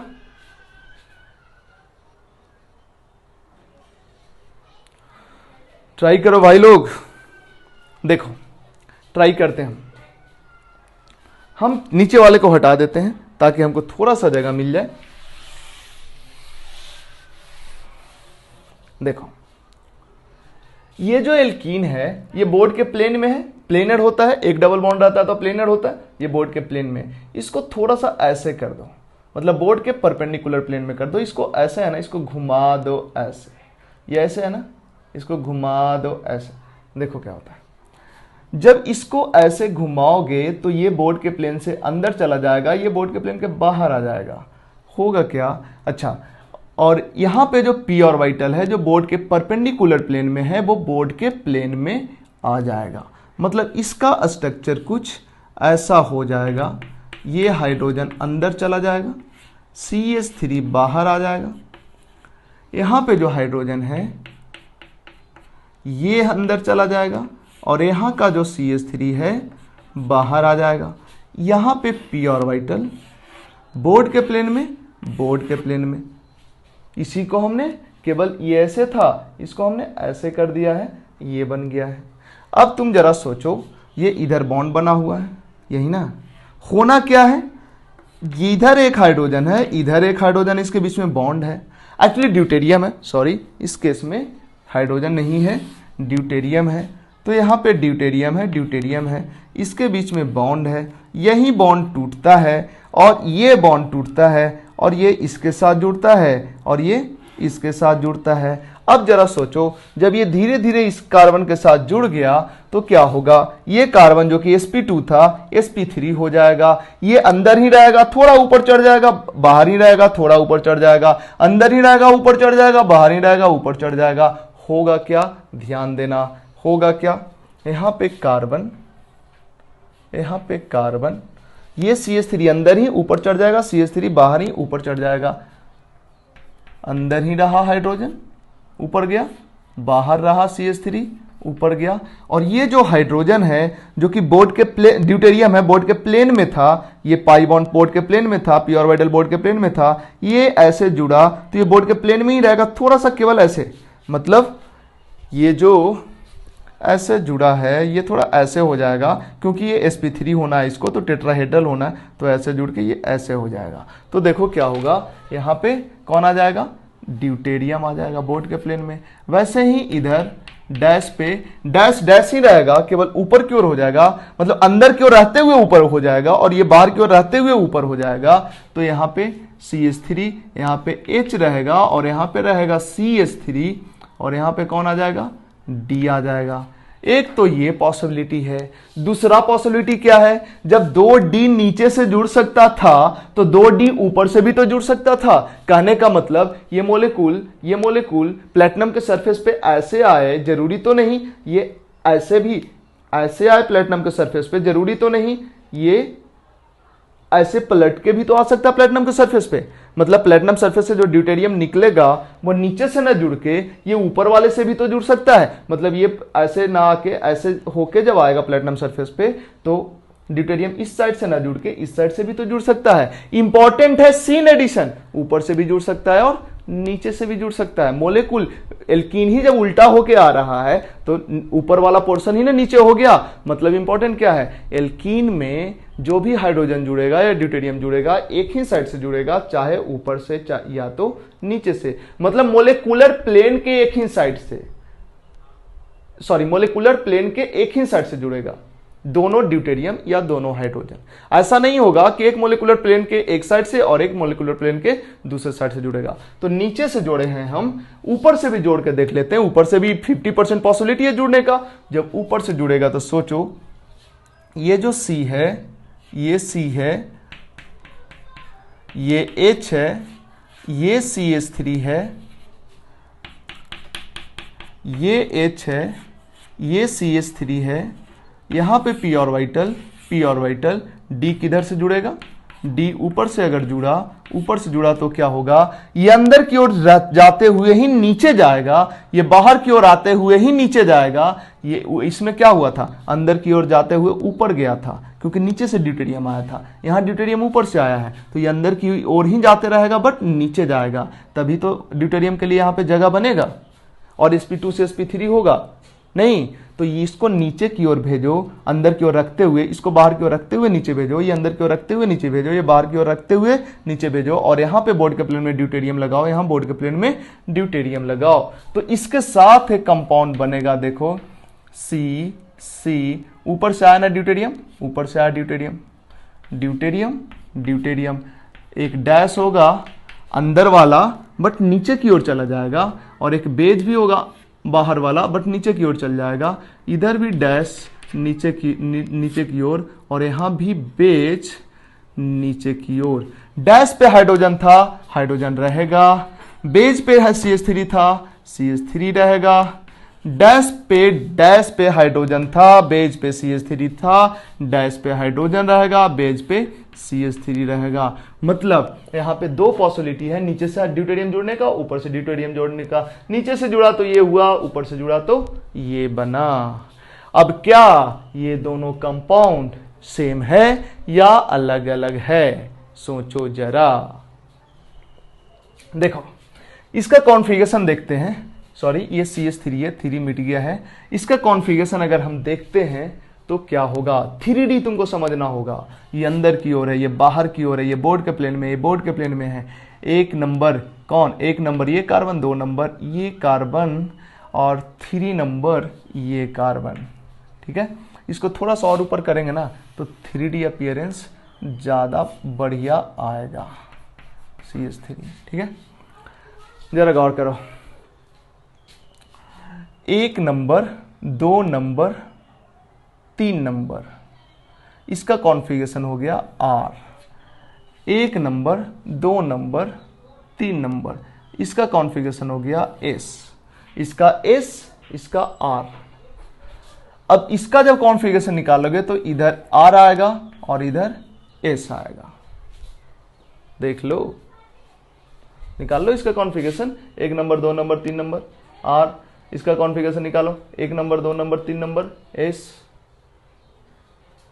अब देखो तो क्या ये दोनों कंपाउंड सेम है, बताओ। SR, RS। तुमको लग रहा होगा इनएंशियोमर्स टाइप, लेकिन ये इनएंशियोमर्स नहीं है, ये आइडेंटिकल है। ये आइडेंटिकल है। आइडेंटिकल का मतलब ये दो जगह लिखो या एक ही जगह लिखो, बात एक ही है, क्योंकि ये इसके ऊपर सुपर इम्पोज हो जाएगा। तुम्हें लगेगा कि एस के ऊपर आर कैसे सुपर इम्पोज होगा, इसको ऐसे पलट दो ना, ये ऐसे है ना, ऐसे, इसको ऐसे कर दो और उसके बाद ला के इसके ऊपर रख दो, एस के ऊपर एस आ जाएगा, आर के ऊपर आर आ जाएगा, और जिस एस के साथ कार्बन के साथ HCH3D जुड़ा था इधर भी HCH3D जुड़ा है, कनेक्टिविटी भी वही है, कॉन्फ़िगरेशन भी वही है, तो ओवरलैप तो कर ही जाएगा, मतलब ये दोनों क्या हो गया, आइडेंटिकल हो गया। स्टीरियो केमिस्ट्री यहाँ पे हम डिटेल नहीं बात करें, स्टीरियो केमिस्ट्री में हमने डिटेल बात किया है, तो उसके रेफरेंस से ही तुम समझ पाओगे, तो स्टीरियो केमिस्ट्री तुमको याद रहना चाहिए। मतलब इस सिस वाले आइसोमर्स का जब ड्यूटेरियम के साथ रिएक्ट कराए तो 2 कंपाउंड बना और दोनों आइडेंटिकल है। अब ये जो 2 कंपाउंड है, तो फिर 2 कंपाउंड क्यों बोलेंगे, जब दोनों आइडेंटिकल है तो 2 क्यों बोलेंगे, एक ही कंपाउंड बना। बट ये क्या ऑप्टिकली एक्टिव है या ऑप्टिकली इनएक्टिव है, बताओ, ये ऑप्टिकली एक्टिव है या ऑप्टिकली इनएक्टिव है, बताओ, बताओ भाई, इसमें साफ दिख रहा है POS, प्लेन ऑफ सिमेट्री। इसका मतलब 2 कायरल कार्बन होते हुए भी ऑप्टिकली इनएक्टिव है, ऐसे ही कंपाउंड को तो बोलते हैं मीजो कंपाउंड। तुम देखो ना, इस कार्बन के साथ जो जो ग्रुप लगा हुआ है, इस कार्बन के साथ वही सब ग्रुप लगा हुआ है, कॉन्फ़िगरेशन इसका एस है और इसका आर है, मतलब इस सेक्शन के कारण क्लॉकवाइज रोटेशन होगा तो इस सेक्शन के कारण उतना ही डिग्री से एंटी क्लॉकवाइज रोटेशन हो जाएगा। Overall molecule optically inactive, internal compensation के कारण मोलिक्यूल इनएक्टिव है, ऐसे कंपाउंड को क्या बोलते हैं, मीजो कंपाउंड बोलते हैं, है ना। या दूसरा तरीका, ऐसा कंपाउंड जिसमें कायरल कार्बन तो है बट प्लेन ऑफ सिमेट्री है, इसका मतलब क्या हुआ, कायरल कार्बन तो है लेकिन मोलिक्यूल ऑप्टिकली इनएक्टिव है, ऐसे कंपाउंड की तो मीजो कंपाउंड बोलते हैं, मीजो कंपाउंड है ये, ठीक है। मतलब सीस पे syn addition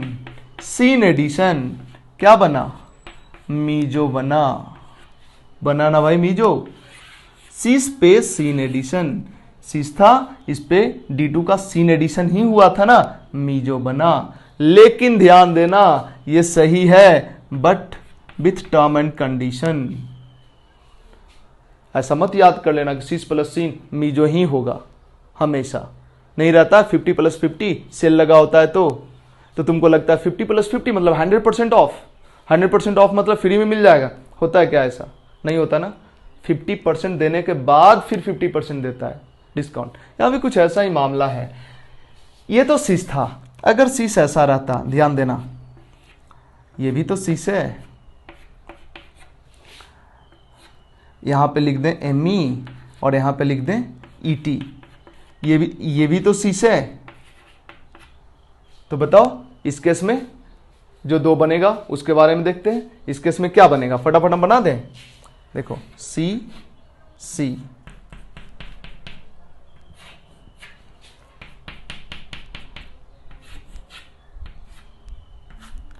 D H Me H ET, एक ये बनेगा और दूसरा बनेगा C D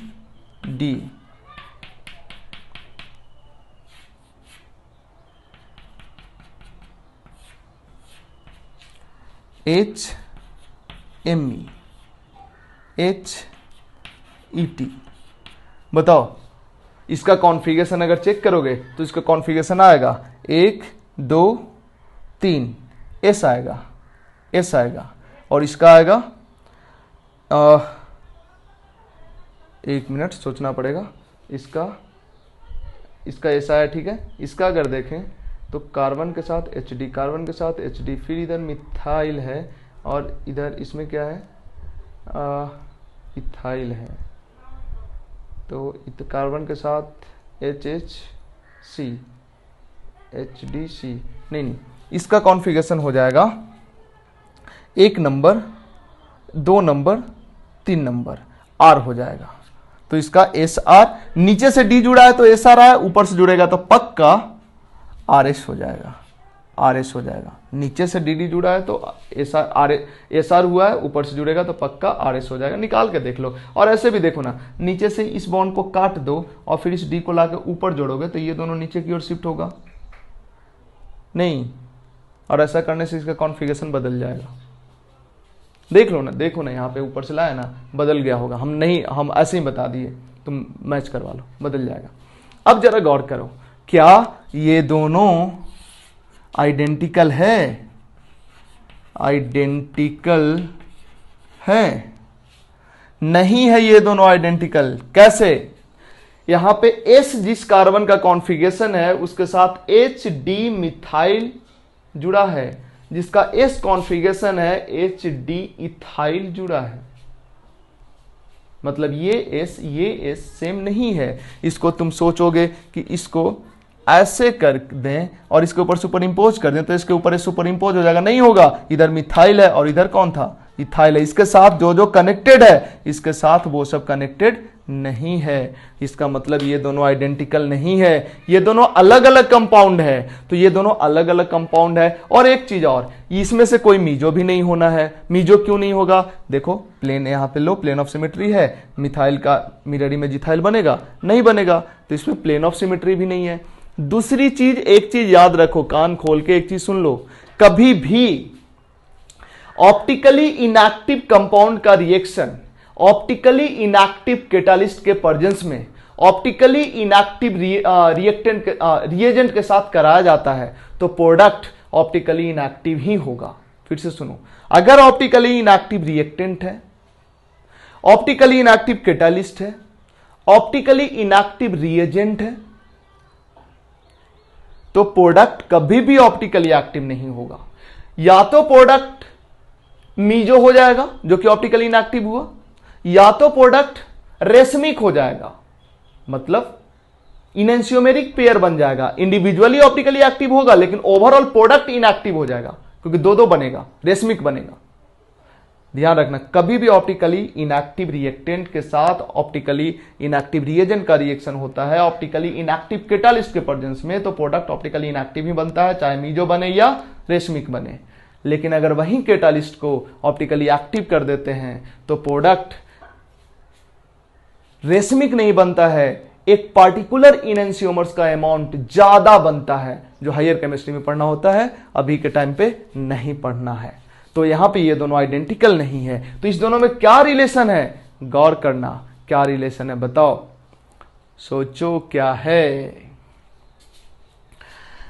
S जिस कार्बन का कॉन्फ़िगरेशन S है, यहां पे S और R कॉन्फ़िगरेशन है और यहां पे R और S कॉन्फ़िगरेशन है। ये दोनों मिरर इमेज तो नहीं है, बताओ तो जरा, ये दोनों मिरर इमेज तो नहीं है, या मिरर इमेज है या नहीं? सोचो सोचो भाई सोचो, या तो सोचो या जो हम बोले उस पर गौर करो। हमने बोला था ऑप्टिकली इनएक्टिव रिएक्टेंट के साथ ऑप्टिकली इनएक्टिव रिएजेंट का रिएक्शन ऑप्टिकली इनएक्टिव कैटालिस्ट के प्रेजेंस में प्रोडक्ट ऑप्टिकली इनएक्टिव ही होगा। मीजो तो है नहीं, तो फिर क्या हुआ होगा? रेशमिक रहा होगा। ये दोनों क्या है? इनएंशियोमेरिक पेयर है, ये दोनों का मिक्सचर रेशमिक मिक्सचर होगा। ये दोनों है इनएंशियोमेरिक पेयर, इनएंशियोमेरिक पेयर। समझ में आया? अब तुम्हारा काम है वेरीफाई करो ये कैसे इनएंशियोमेरिक पेयर है। ये दोनों है इनएंशियोमेरिक पेयर, इसी का मिरर इमेज वो है।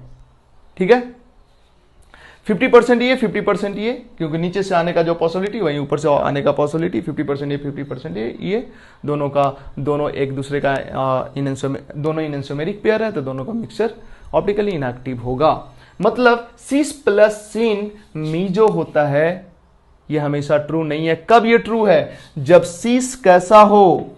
सिमेट्रिकल हो। सिमेट्रिकल हो सिस अगर, तो फिर ये ट्रू है। और अगर ये सिस अनसिमेट्रिकल हो तो उस केस में क्या होगा? सिस प्लस सिन क्या होगा? रेशमिक होगा। रेशमिक होगा कब? जब ये सिस अनसिमेट्रिकल हो। अनसिमेट्रिकल हो। अनसिमेट्रिकल का मतलब इधर वाला सेक्शन और इधर वाला सेक्शन अलग अलग हो, जैसे इधर मिथाइल है उधर इथाइल है, तो समझा। जनरली लोग लोकल ऑथर के बुक्स में या कई टीचर्स को हमने देखा है वो लिख देते हैं सिस प्लस सिन मीजो। सिस प्लस सिन मीजो होगा जब सिस सिमेट्रिकल होगा तो, अदरवाइज रेशमिक हो जाएगा। ठीक है, इसके बाद अब देखते हैं जब ट्रांस एल्कीन रहे तो क्या होगा, है ना। ट्रांस एल्कीन रहे और एक और चीज, क्या सिस प्लस सिन मीजो या रेशमिक ही हो सकता है या और भी कुछ हो सकता है? क्या ये दोनों डायस्टेरियोमेरिक पेयर भी हो सकता है? देखते हैं एक केस और। सारे कॉन्सेप्ट का ऐसी तैसी हो गया।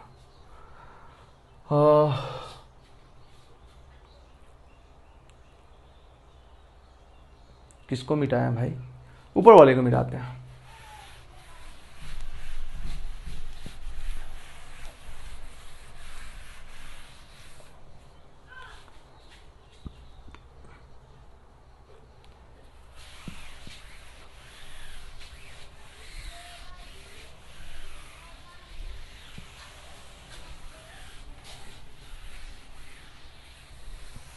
देखो फिर से एक शीश लेते हैं, फिर से एक शीश लेते हैं। हाइड्रोजन CH3 ओ शिट,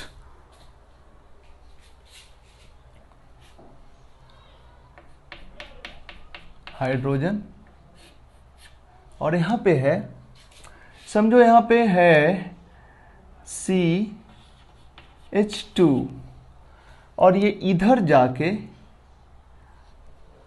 हमको थोड़ा सा इसको मिटाना पड़ेगा। देखो अगर हम लिखते हैं C double bond C H CH3 और इधर लिखते हैं CH2, इधर लिखते हैं H और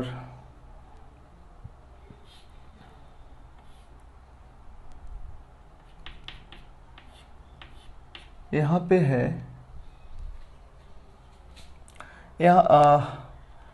यहाँ पे है ET, इधर है D और इधर है H। ठीक है, ये वाला कार्बन कायरल है। ठीक है, अब इसका हम कराते हैं H2 नहीं D2PT के साथ रिएक्शन, D2PT के साथ रिएक्शन। बताओ क्या होगा? इसका कुछ कॉन्फ़िगरेशन होगा। इसका कॉन्फ़िगरेशन है, देख लो क्या है कॉन्फ़िगरेशन। 1 नंबर पे हो जाएगा इधर वाला, 2 नंबर इधर वाला, 3 नंबर इधर वाला, तो 1 2 3 S हो रहा है। ये है R, इनफैक्ट ये R है। हम इसी को हम ऐसे लिख देते हैं, देखना इसी को लिख देते हैं C हाइड्रोजन CH3 हाइड्रोजन, और यहां पे अब देखो इसको लिखने में हमको दिक्कत होगा, इसलिए हम इसको G लिख देते हैं, G फॉर ग्रुप, और इधर लिख देते हैं CH2 और इससे कौन जुड़ा हुआ है? G जुड़ा हुआ है। अब इसका जब रिएक्शन होगा D2PT के साथ तो इसके साथ थोड़े ना कुछ होगा, इसके साथ तो कुछ भी नहीं होगा।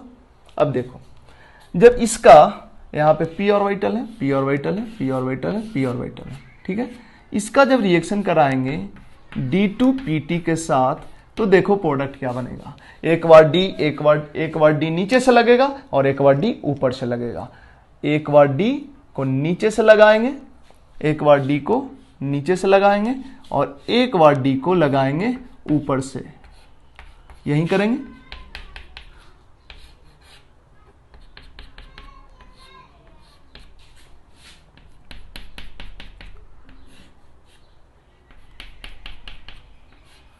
बताओ जब नीचे से D लगाएंगे तो ये डैश वाला H जाएगा यहां पे और ये CH3 जाएगा यहां पे, ये डैश वाला H जाएगा यहां पे और ये CH2G यहां पे जाएगा। जगह नहीं बच रहा है भाई, क्या लिख दें यहां पे? CH2 और फिर G, क्या था? D2PT। ठीक है, ये बना। और इधर ये जो H है CH3 है, ये ऊपर से जब D आएगा तो ये नीचे की ओर दबेगा, तो यहां पे H हो जाएगा और ये हो जाएगा CH3, और इधर H CH2D, ये सॉरी D नहीं, ये G CH2G यही होगा। अब तुम बताओ ये दोनों जो बना है, इस दोनों में क्या रिलेशन है? कॉन्फ़िगरेशन अगर देखें हम तो इसका क्या कॉन्फ़िगरेशन होगा? 1 नंबर 2 नंबर 3 नंबर R होगा। इसका कॉन्फ़िगरेशन अगर हम देखें तो इधर CH2 के बाद इस कार्बन पे CH2 है और इस कार्बन पे C के साथ 2 H और एक कार्बन इसमें जुड़ा हुआ है। इस पे C के साथ एक कार्बन H और D, इधर वाला का प्रायोरिटी ज़्यादा होगा, तो 1 कार्बन 2 कार्बन 3 कार्बन ये होगा S। सिमिलरली यहाँ पे देखोगे तो ये हो जाएगा R और ये हो जाएगा S। मतलब ये यहाँ जब नीचे से D जुड़ा है तो S आ रहा है, तो ऊपर से जुड़ेगा पक्का RS आएगा। तुम देख सकते हो सोच के कॉन्फ़िगरेशन, ठीक है। अब जरा गौर करो, एक्चुअली इधर से ज्यादा प्रायोरिटी इधर वाले का दिया है। लाइट गया, चलो कम लाइट से ही काम चलाते हैं, क्योंकि और कोई ऑप्शंस तो मेरे को दिख नहीं रहा है, तो कम लाइट से ही काम चलाना ही पड़ेगा। तो देखो यहां पे इसका कॉन्फ़िगरेशन S है और इसका R है, इसका R है और इसका S है। कॉन्फ़िगरेशन तुम देख लेना, कॉन्फ़िगरेशन सही आएगा, बिल्कुल सही आएगा। हमने इसका प्रायोरिटी इससे कम दिया है क्योंकि इसके बाद कार्बन है, इसके बाद कार्बन है, कार्बन के साथ HCD जुड़ा हुआ है, बट इस कार्बन के साथ HHC जुड़ा हुआ है, तो इधर D का प्रायोरिटी ज्यादा हो गया, जिसकी वजह से इसका प्रायोरिटी ज्यादा हो गया इस ग्रुप के ऊपर, इसकी वजह से ये S आ गया है। अब देखो ये S और ये R और ये R और ये S, लग तो रहा होगा ये दोनों की रेशमिक है, बट ये रेशमिक नहीं है, ये है डाइस्टेरियोमेरिक पेयर, डाइस्टेरियोमेरिक पेयर, ये है डाइस्टेरियोमेरिक पेयर। क्यों? जरा गौर करना, इस G का जो भी कॉन्फ़िगरेशन था वो तो अभी भी है, मतलब इस कंपाउंड में इस G के अंदर कॉन्फ़िगरेशन है R, तो R S R, ये कॉन्फ़िगरेशन इसका है, जबकि इसका कॉन्फ़िगरेशन क्या है? G के अंदर R कॉन्फ़िगरेशन, इसका R कॉन्फ़िगरेशन, इसका S कॉन्फ़िगरेशन।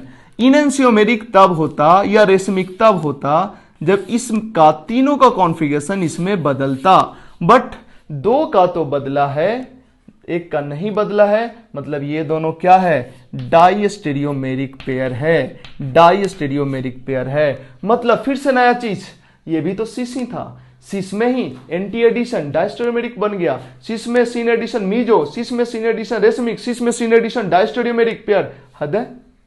मतलब इस दोनों सही है कब? जब कंपाउंड में सिमेट्रिकल, ये तो सिमेट्रिकल हो, ठीक है, और ये क्या हुआ? अनसिमेट्रिकल है, और इसमें क्या आया? कायरल कार्बन एक रहे तब। इसका मतलब ऐसा, ये सिमेट्रिकल है तभी ये सही है, symmetrical with no chiral carbon. ये क्या होना चाहिए? Unsymmetrical with no chiral carbon. और इसमें अगर एक कायरल कार्बन है तो सिस होते हुए भी क्या बन गया? सिस होते हुए भी क्या बन गया? डायस्टेरियोमेरिक बन गया। मतलब सिस प्लस सिन मीजो भी हो सकता है, सिस प्लस सिन रेशमिक भी हो सकता है, और सिस प्लस सिन डाइस्टेरियोमेरिक भी हो सकता है। मतलब इस तीनों का कोई मतलब नहीं रहा। सिन होना, सिमेट्रिकल होना चाहिए, एंड नो कायरल कार्बन, तब ये सही हो जाएगा। अनसिमेट्रिकल होना चाहिए, और साथ में क्या होना चाहिए? नो कायरल कार्बन, तब ये सही होगा। और अगर क्या हो, अदरवाइज कायरल कार्बन पहले से प्रेजेंट हो पहले से प्रेजेंट हो कायरल कार्बन तो क्या हो जाएगा, पहले से कायरल कार्बन प्रेजेंट हो तब क्या हो जाएगा, सिस प्लस सीन क्या हो गया, डाइस्टेरियोमेरिक पेयर। कब, जब कायरल कार्बन पहले से प्रेजेंट हो। कहने का मतलब यह हुआ यार, इन फॉर्मूलाज का, इन स्टेटमेंट्स का कोई मतलब नहीं रह गया, सिचुएशनल तुमको सोचना ही होगा। समझ में आया? तो ये तीनों जो लिखे हो ये सब का कोई खास मतलब नहीं रह गया। ठीक है, तो ये लेक्चर थोड़ा लंबा खिंच गया होगा, कोई बात नहीं। कहने का मतलब ये है, जरा हम अभी जो बताए हैं उस पर गौर करना, थोड़ा सा इसका समराइज कर देते हैं क्या क्या हमने बताया।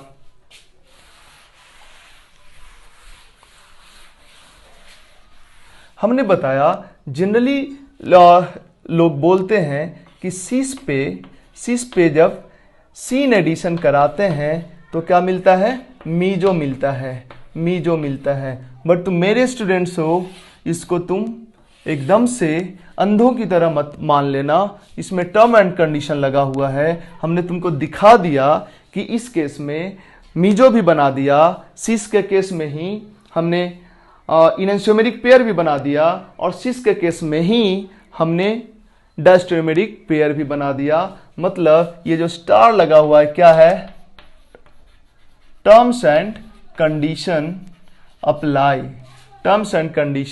अप्लाई, टीएनसी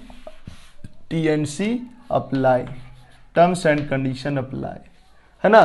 तो तुम क्यों टर्म्स एंड कंडीशन वाला चीजें याद रखोगे, टर्म्स एंड कंडीशन वाला चीजें याद रखने का जरूरत ही नहीं है।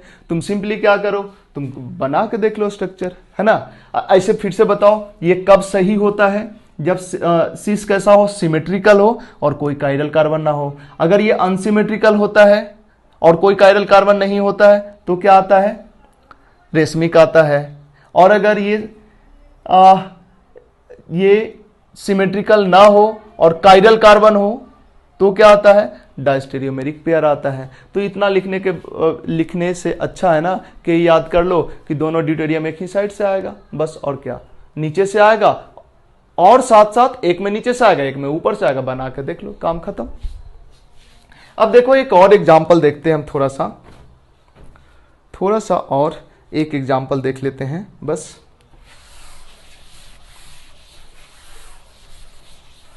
एक एग्जाम्पल और देखते हैं। अगर एग्जाम्पल हमारा ऐसा हो, देखो ये है और यहाँ पे ET है और यहाँ पे CH, यहाँ पे देखो एक कार्बन, दो कार्बन, तीन कार्बन, 1 2 3 कार्बन, ऐसे है। ठीक है, अब बताओ अगर इसका H2PT कर दें, H2PT, तो क्या बनेगा। इसका जब H2PT कर देंगे तो देखो क्या हो जाएगा,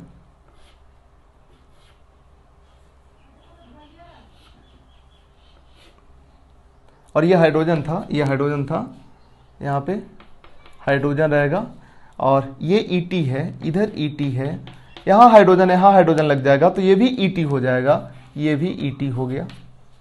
ठीक है, मतलब ये था ऑप्टिकली एक्टिव, बट ये हो गया ऑप्टिकली इनएक्टिव, है ना।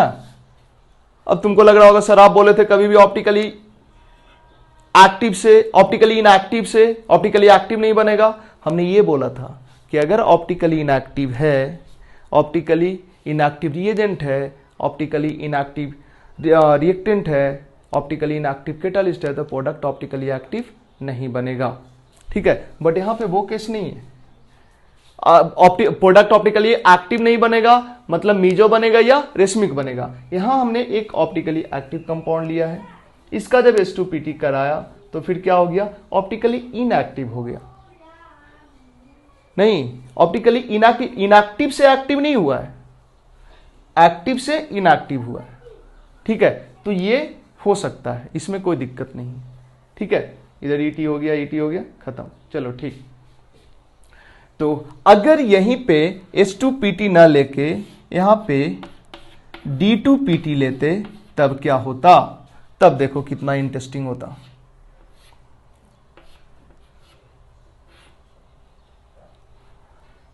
एक दो कार्बन, एक दो कार्बन, यही ना है, और यहां पे हो गया H, यहां पे हो गया ये है ET, और यहां हो जाएगा CH D, और इधर CH2D, ये ठीक है। तो इसमें जरा गौर करो, CH2D ये बन गया है काइरल, ये बना है काइरल।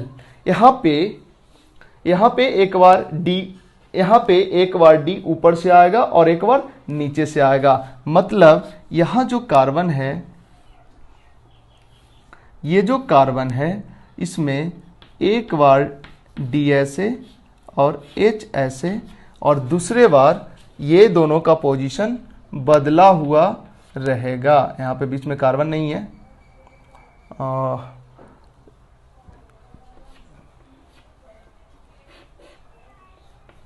आई नो बहुत लोगों को दिक्कत होगा, अगर ध्यान देकर नहीं पढ़ोगे तो दिक्कत होगा, इतना स्टीरियो जल्दी लोग नहीं समझ पाते हैं। यहाँ पे H और यहाँ पे D, ठीक है। अब बताओ ये दोनों में क्या रिलेशन हुआ, ये बीच में कोई कार्बन नहीं है, यहाँ पे कॉर्नर वॉर्नर नहीं है, ये दोनों में क्या रिलेशन हुआ, इसका जो कॉन्फ़िगरेशन था यहाँ तो वहीं रह गया, इसका जो कॉन्फ़िगरेशन था यहाँ तो वहीं रह गया, इसका कॉन्फ़िगरेशन यहाँ पे जो आया यहाँ पे उसका अलग आ गया, यहाँ पे जो आया यहाँ पे कॉन्फ़िगरेशन क्या आ गया, अलग आ गया। तुम देख सकते हो कॉन्फ़िगरेशन निकाल के, तो उसके बाद ये दोनों क्या कहलाएगा, डाइस्टेरियोमर्स, डाइस्टेरियोमेरिक पेयर। कैसे, देख ही लो भाई, इसका कॉन्फ़िगरेशन क्या, पहले बताओ इस कार्बन का कॉन्फ़िगरेशन क्या, इस कार्बन का configuration CH2 CH3 CH2 CH2 CH3, तो इसका प्रायोरिटी इससे ज़्यादा और इससे प्रायोरिटी इसका ज़्यादा। तुम देख लेना इसमें कॉन्फ़िगरेशन, ऐसे भी देखो ना, इसका जो भी कॉन्फ़िगरेशन है यहाँ पे वही कॉन्फ़िगरेशन है, यहाँ पे वही कॉन्फ़िगरेशन है, तो एक जगह तो कॉन्फ़िगरेशन चेंज ही नहीं हुआ और दूसरा जगह क्या हुआ, अलग अलग कॉन्फ़िगरेशन आया, तो ऐसे केस में क्या कहलाएगा, दोनों डायस्टेरियोमर्स ही कहलाएगा ना। तो ये था आज का लेक्चर, क्या चीज़ पे बेस्ड, हाइड्रोजनेशन बेस्ड। आज का लेक्चर थोड़ा बड़ा हो गया है, वजह था ये स्टीरियो। हालांकि चलो एक बात हम बता दें, अगर तुम चाहो, नहीं थोड़ा सा और कर ही लेते हैं, आधा घंटा 10 मिनट और पढ़ लेते हैं तो शायद ये टॉपिक खत्म ही हो जाए। हटा रहे हैं इसको।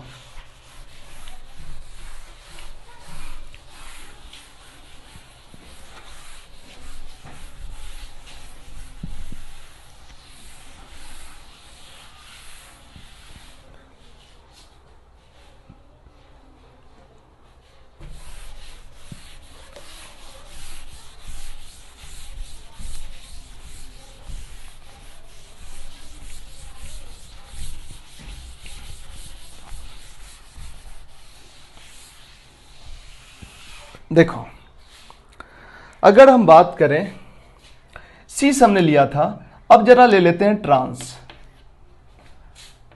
CH3 है, CH3 है, H है, H है, इसका रिएक्शन करा देते हैं हम H2PT के साथ।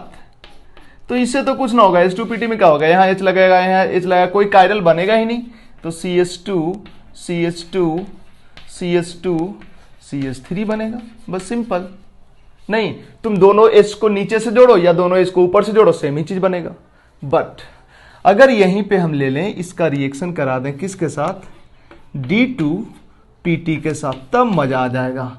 मजा क्या आएगा वो देखो, इसको हम लिख लेते हैं इस तरह से, समझना आसान होगा हमारे लिए। ये कार्बन है, ये कार्बन है,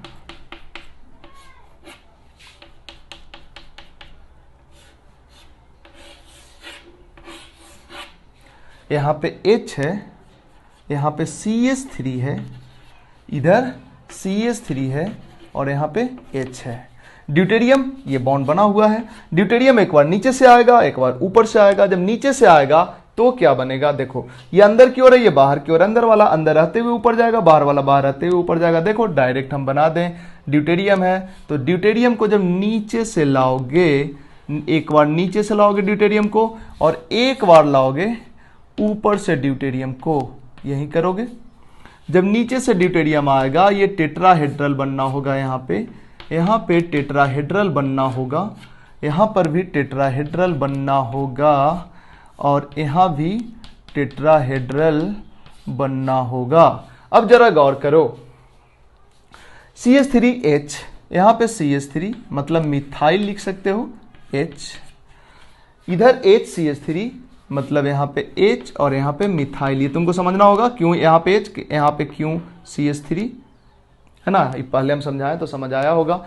उधर डैश पे CH3 है, यहाँ पे CH3 रह जाएगा, तुम चाहो तो मिथाइल लिख सकते हो, यहाँ पे H और इधर डैश पे H रहेगा और यहाँ पे CH3 रहेगा, या मिथाइल लिख सकते हो। ठीक है, अब बताओ ये दोनों में क्या रिलेशन, दोनों सेम है या अलग अलग चीज है। कॉन्फ़िगरेशन देखते हैं, इस कार्बन का कॉन्फ़िगरेशन अगर देखें तो 1 नंबर ये, 2 नंबर ये, 3 नंबर ये, एस हो रहा है, ये एस हो रहा है ये। इसका अगर कॉन्फ़िगरेशन देखें 1 नंबर ये, 2 नंबर ये, 3 नंबर ये भी एस हो रहा है, दोनों एस आ गया। इसका कॉन्फ़िगरेशन निकालो, आर आर आएगा, देख लो, चेक कर लो तुम, नीचे से आया तो एस एस आया तो ऊपर से आएगा डी तो आर आर ही आएगा। ये दोनों में क्या रिलेशन है, देखो इस कार्बन के साथ जो जो ग्रुप जुड़ा हुआ है इस कार्बन के साथ वही सब ग्रुप जुड़ा हुआ है, इस कार्बन के साथ जो ग्रुप जुड़ा हुआ है इस कार्बन के साथ वही सब ग्रुप जुड़ा हुआ है, और कॉन्फ़िगरेशन इसका एस है, इसका आर है, इसका एस है, इसका आर है। मतलब इसमें जो भी कायरल कार्बन है वो सबका कॉन्फ़िगरेशन इसमें बदला हुआ है। मतलब ये दोनों के बीच में क्या रिलेशन हुआ, इनएंशियोमर्स का इनएंशियोमेरिक पेयर, ये है इनएंशियोमेरिक पेयर। लोग जनरली बोलते हैं ट्रांस पे सीन एडिशन क्या मिलेगा, रेशमिक या इनएंशियोमेरिक पेयर ये। बट हम तुमको बताते हैं ये भी कंडीशनली ट्रू है, T and C term and condition apply. अगर इस मिथाइल को इधर बढ़ा के इधर कोई काइडल कार्बन बना दोगे तो इस दोनों में क्या चीज का रिलेशन हो जाएगा, डाइस्टेरियोमर्स का रिलेशन हो जाएगा। फिर से सुनो, यहाँ मिथाइल था ना, यहाँ मिथाइल था ना, यहाँ मिथाइल नहीं ले लेते, देखो कुछ ऐसा कंपाउंड ले लेते, C डबल बॉन्ड C, इधर मिथाइल, इधर H और इधर ले लेते CH2 और इधर आगे बढ़ जाते और यहाँ पे ले लेते कुछ CD3 और यहाँ पे H और यहाँ पे ले लेते T होता है ना हाइड्रोजन का आइसोटोप ये। अब इसका ये ट्रांस ही है ना, देखो दोनों हाइड्रोजन अपोजिट में तो ट्रांस ही है, ये ट्रांस ही है। लेकिन इस केस में ट्रांस प्लस सीन एडिशन करोगे, मतलब ड्यूटेरियम का सीन एडिशन D2PT करेंगे तो क्या आएगा, डाइस्टेरियोमेरिक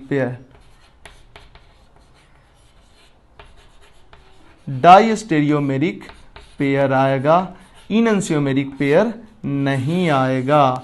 मतलब ये ट्रू है कंडीशनल, ये हमेशा ट्रू नहीं है। जरा तुम सोचो ना, इसका कॉन्फ़िगरेशन जो कुछ भी आएगा दूसरे में, मतलब यहाँ D को जब नीचे से जोड़ोगे तो इसका कॉन्फ़िगरेशन जो कुछ भी आएगा, दूसरा जो ऊपर से जब D जोड़ोगे तो उसमें कुछ और आ जाएगा कॉन्फ़िगरेशन, नीचे से जोड़ोगे तो आर आ गया बाय द वे, तो ऊपर से जोड़ोगे तो एस आ जाएगा।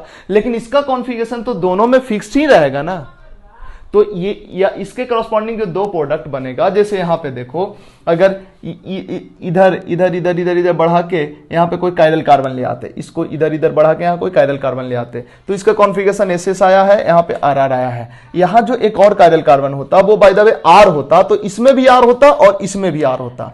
तो बताओ एक RSS मतलब एक हो जाता RSS और एक हो जाता इधर आर रहता, इसके आगे वाला कहीं जो कायरल कार्बन पहले से था वो आर रहता और ये आर, तो क्या हो जाता R। अब ये दोनों इनएंशियोमर्स कैसा होगा, ये दोनों तो डायस्टेरियोमर्स होगा, क्योंकि इनएंशियोमर्स तो होता है जब इसका जितना भी कायरल कार्बन है सबका कॉन्फ़िगरेशन इसमें बदल जाए। 2 का तो बदला है, 1 का तो बदला ही नहीं, मतलब ट्रांस प्लस सिन डायस्टेरियोमेरिक भी हो सकता है, लेकिन तब जब पहले से कोई कायरल कार्बन प्रेजेंट हो तब। ठीक है, मतलब ये भी हमेशा ट्रू नहीं है, टर्म एंड कंडीशन अप्लाई। समझे? तो ये बोलना कि trans plus syn racemic and cis plus syn meso ये ट्रू है, बट कंडीशनली ट्रू है। ठीक है, तुम्हारे लिए एक होमवर्क है और इस होमवर्क के साथ हम लेक्चर को खत्म करेंगे। इसको हम मिटा रहे हैं, तुम पॉज करके लिख लो।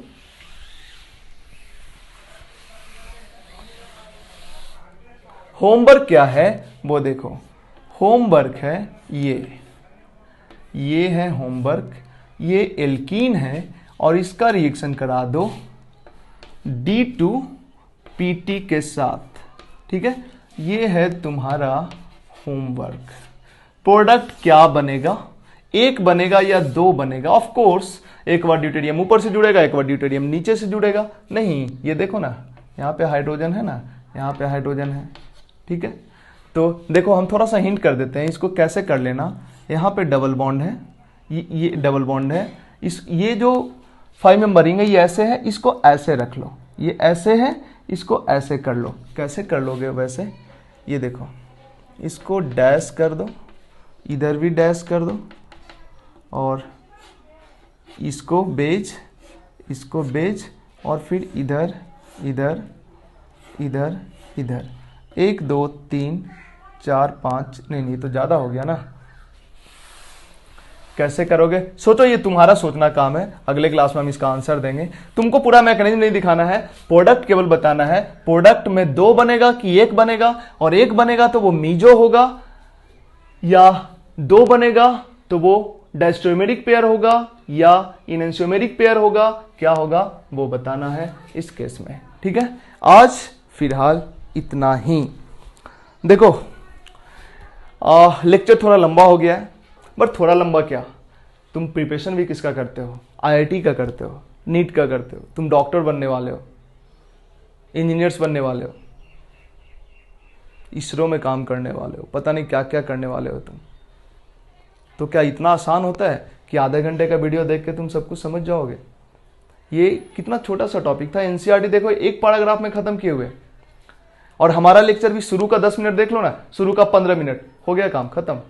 मतलब क्या होता है कि एल्कीन है, D2 दिए या H2 दिए, H2 डबल बॉन्ड टूटा, H जुड़ गया, बस हो गया काम, इतना ही तो पढ़ना है।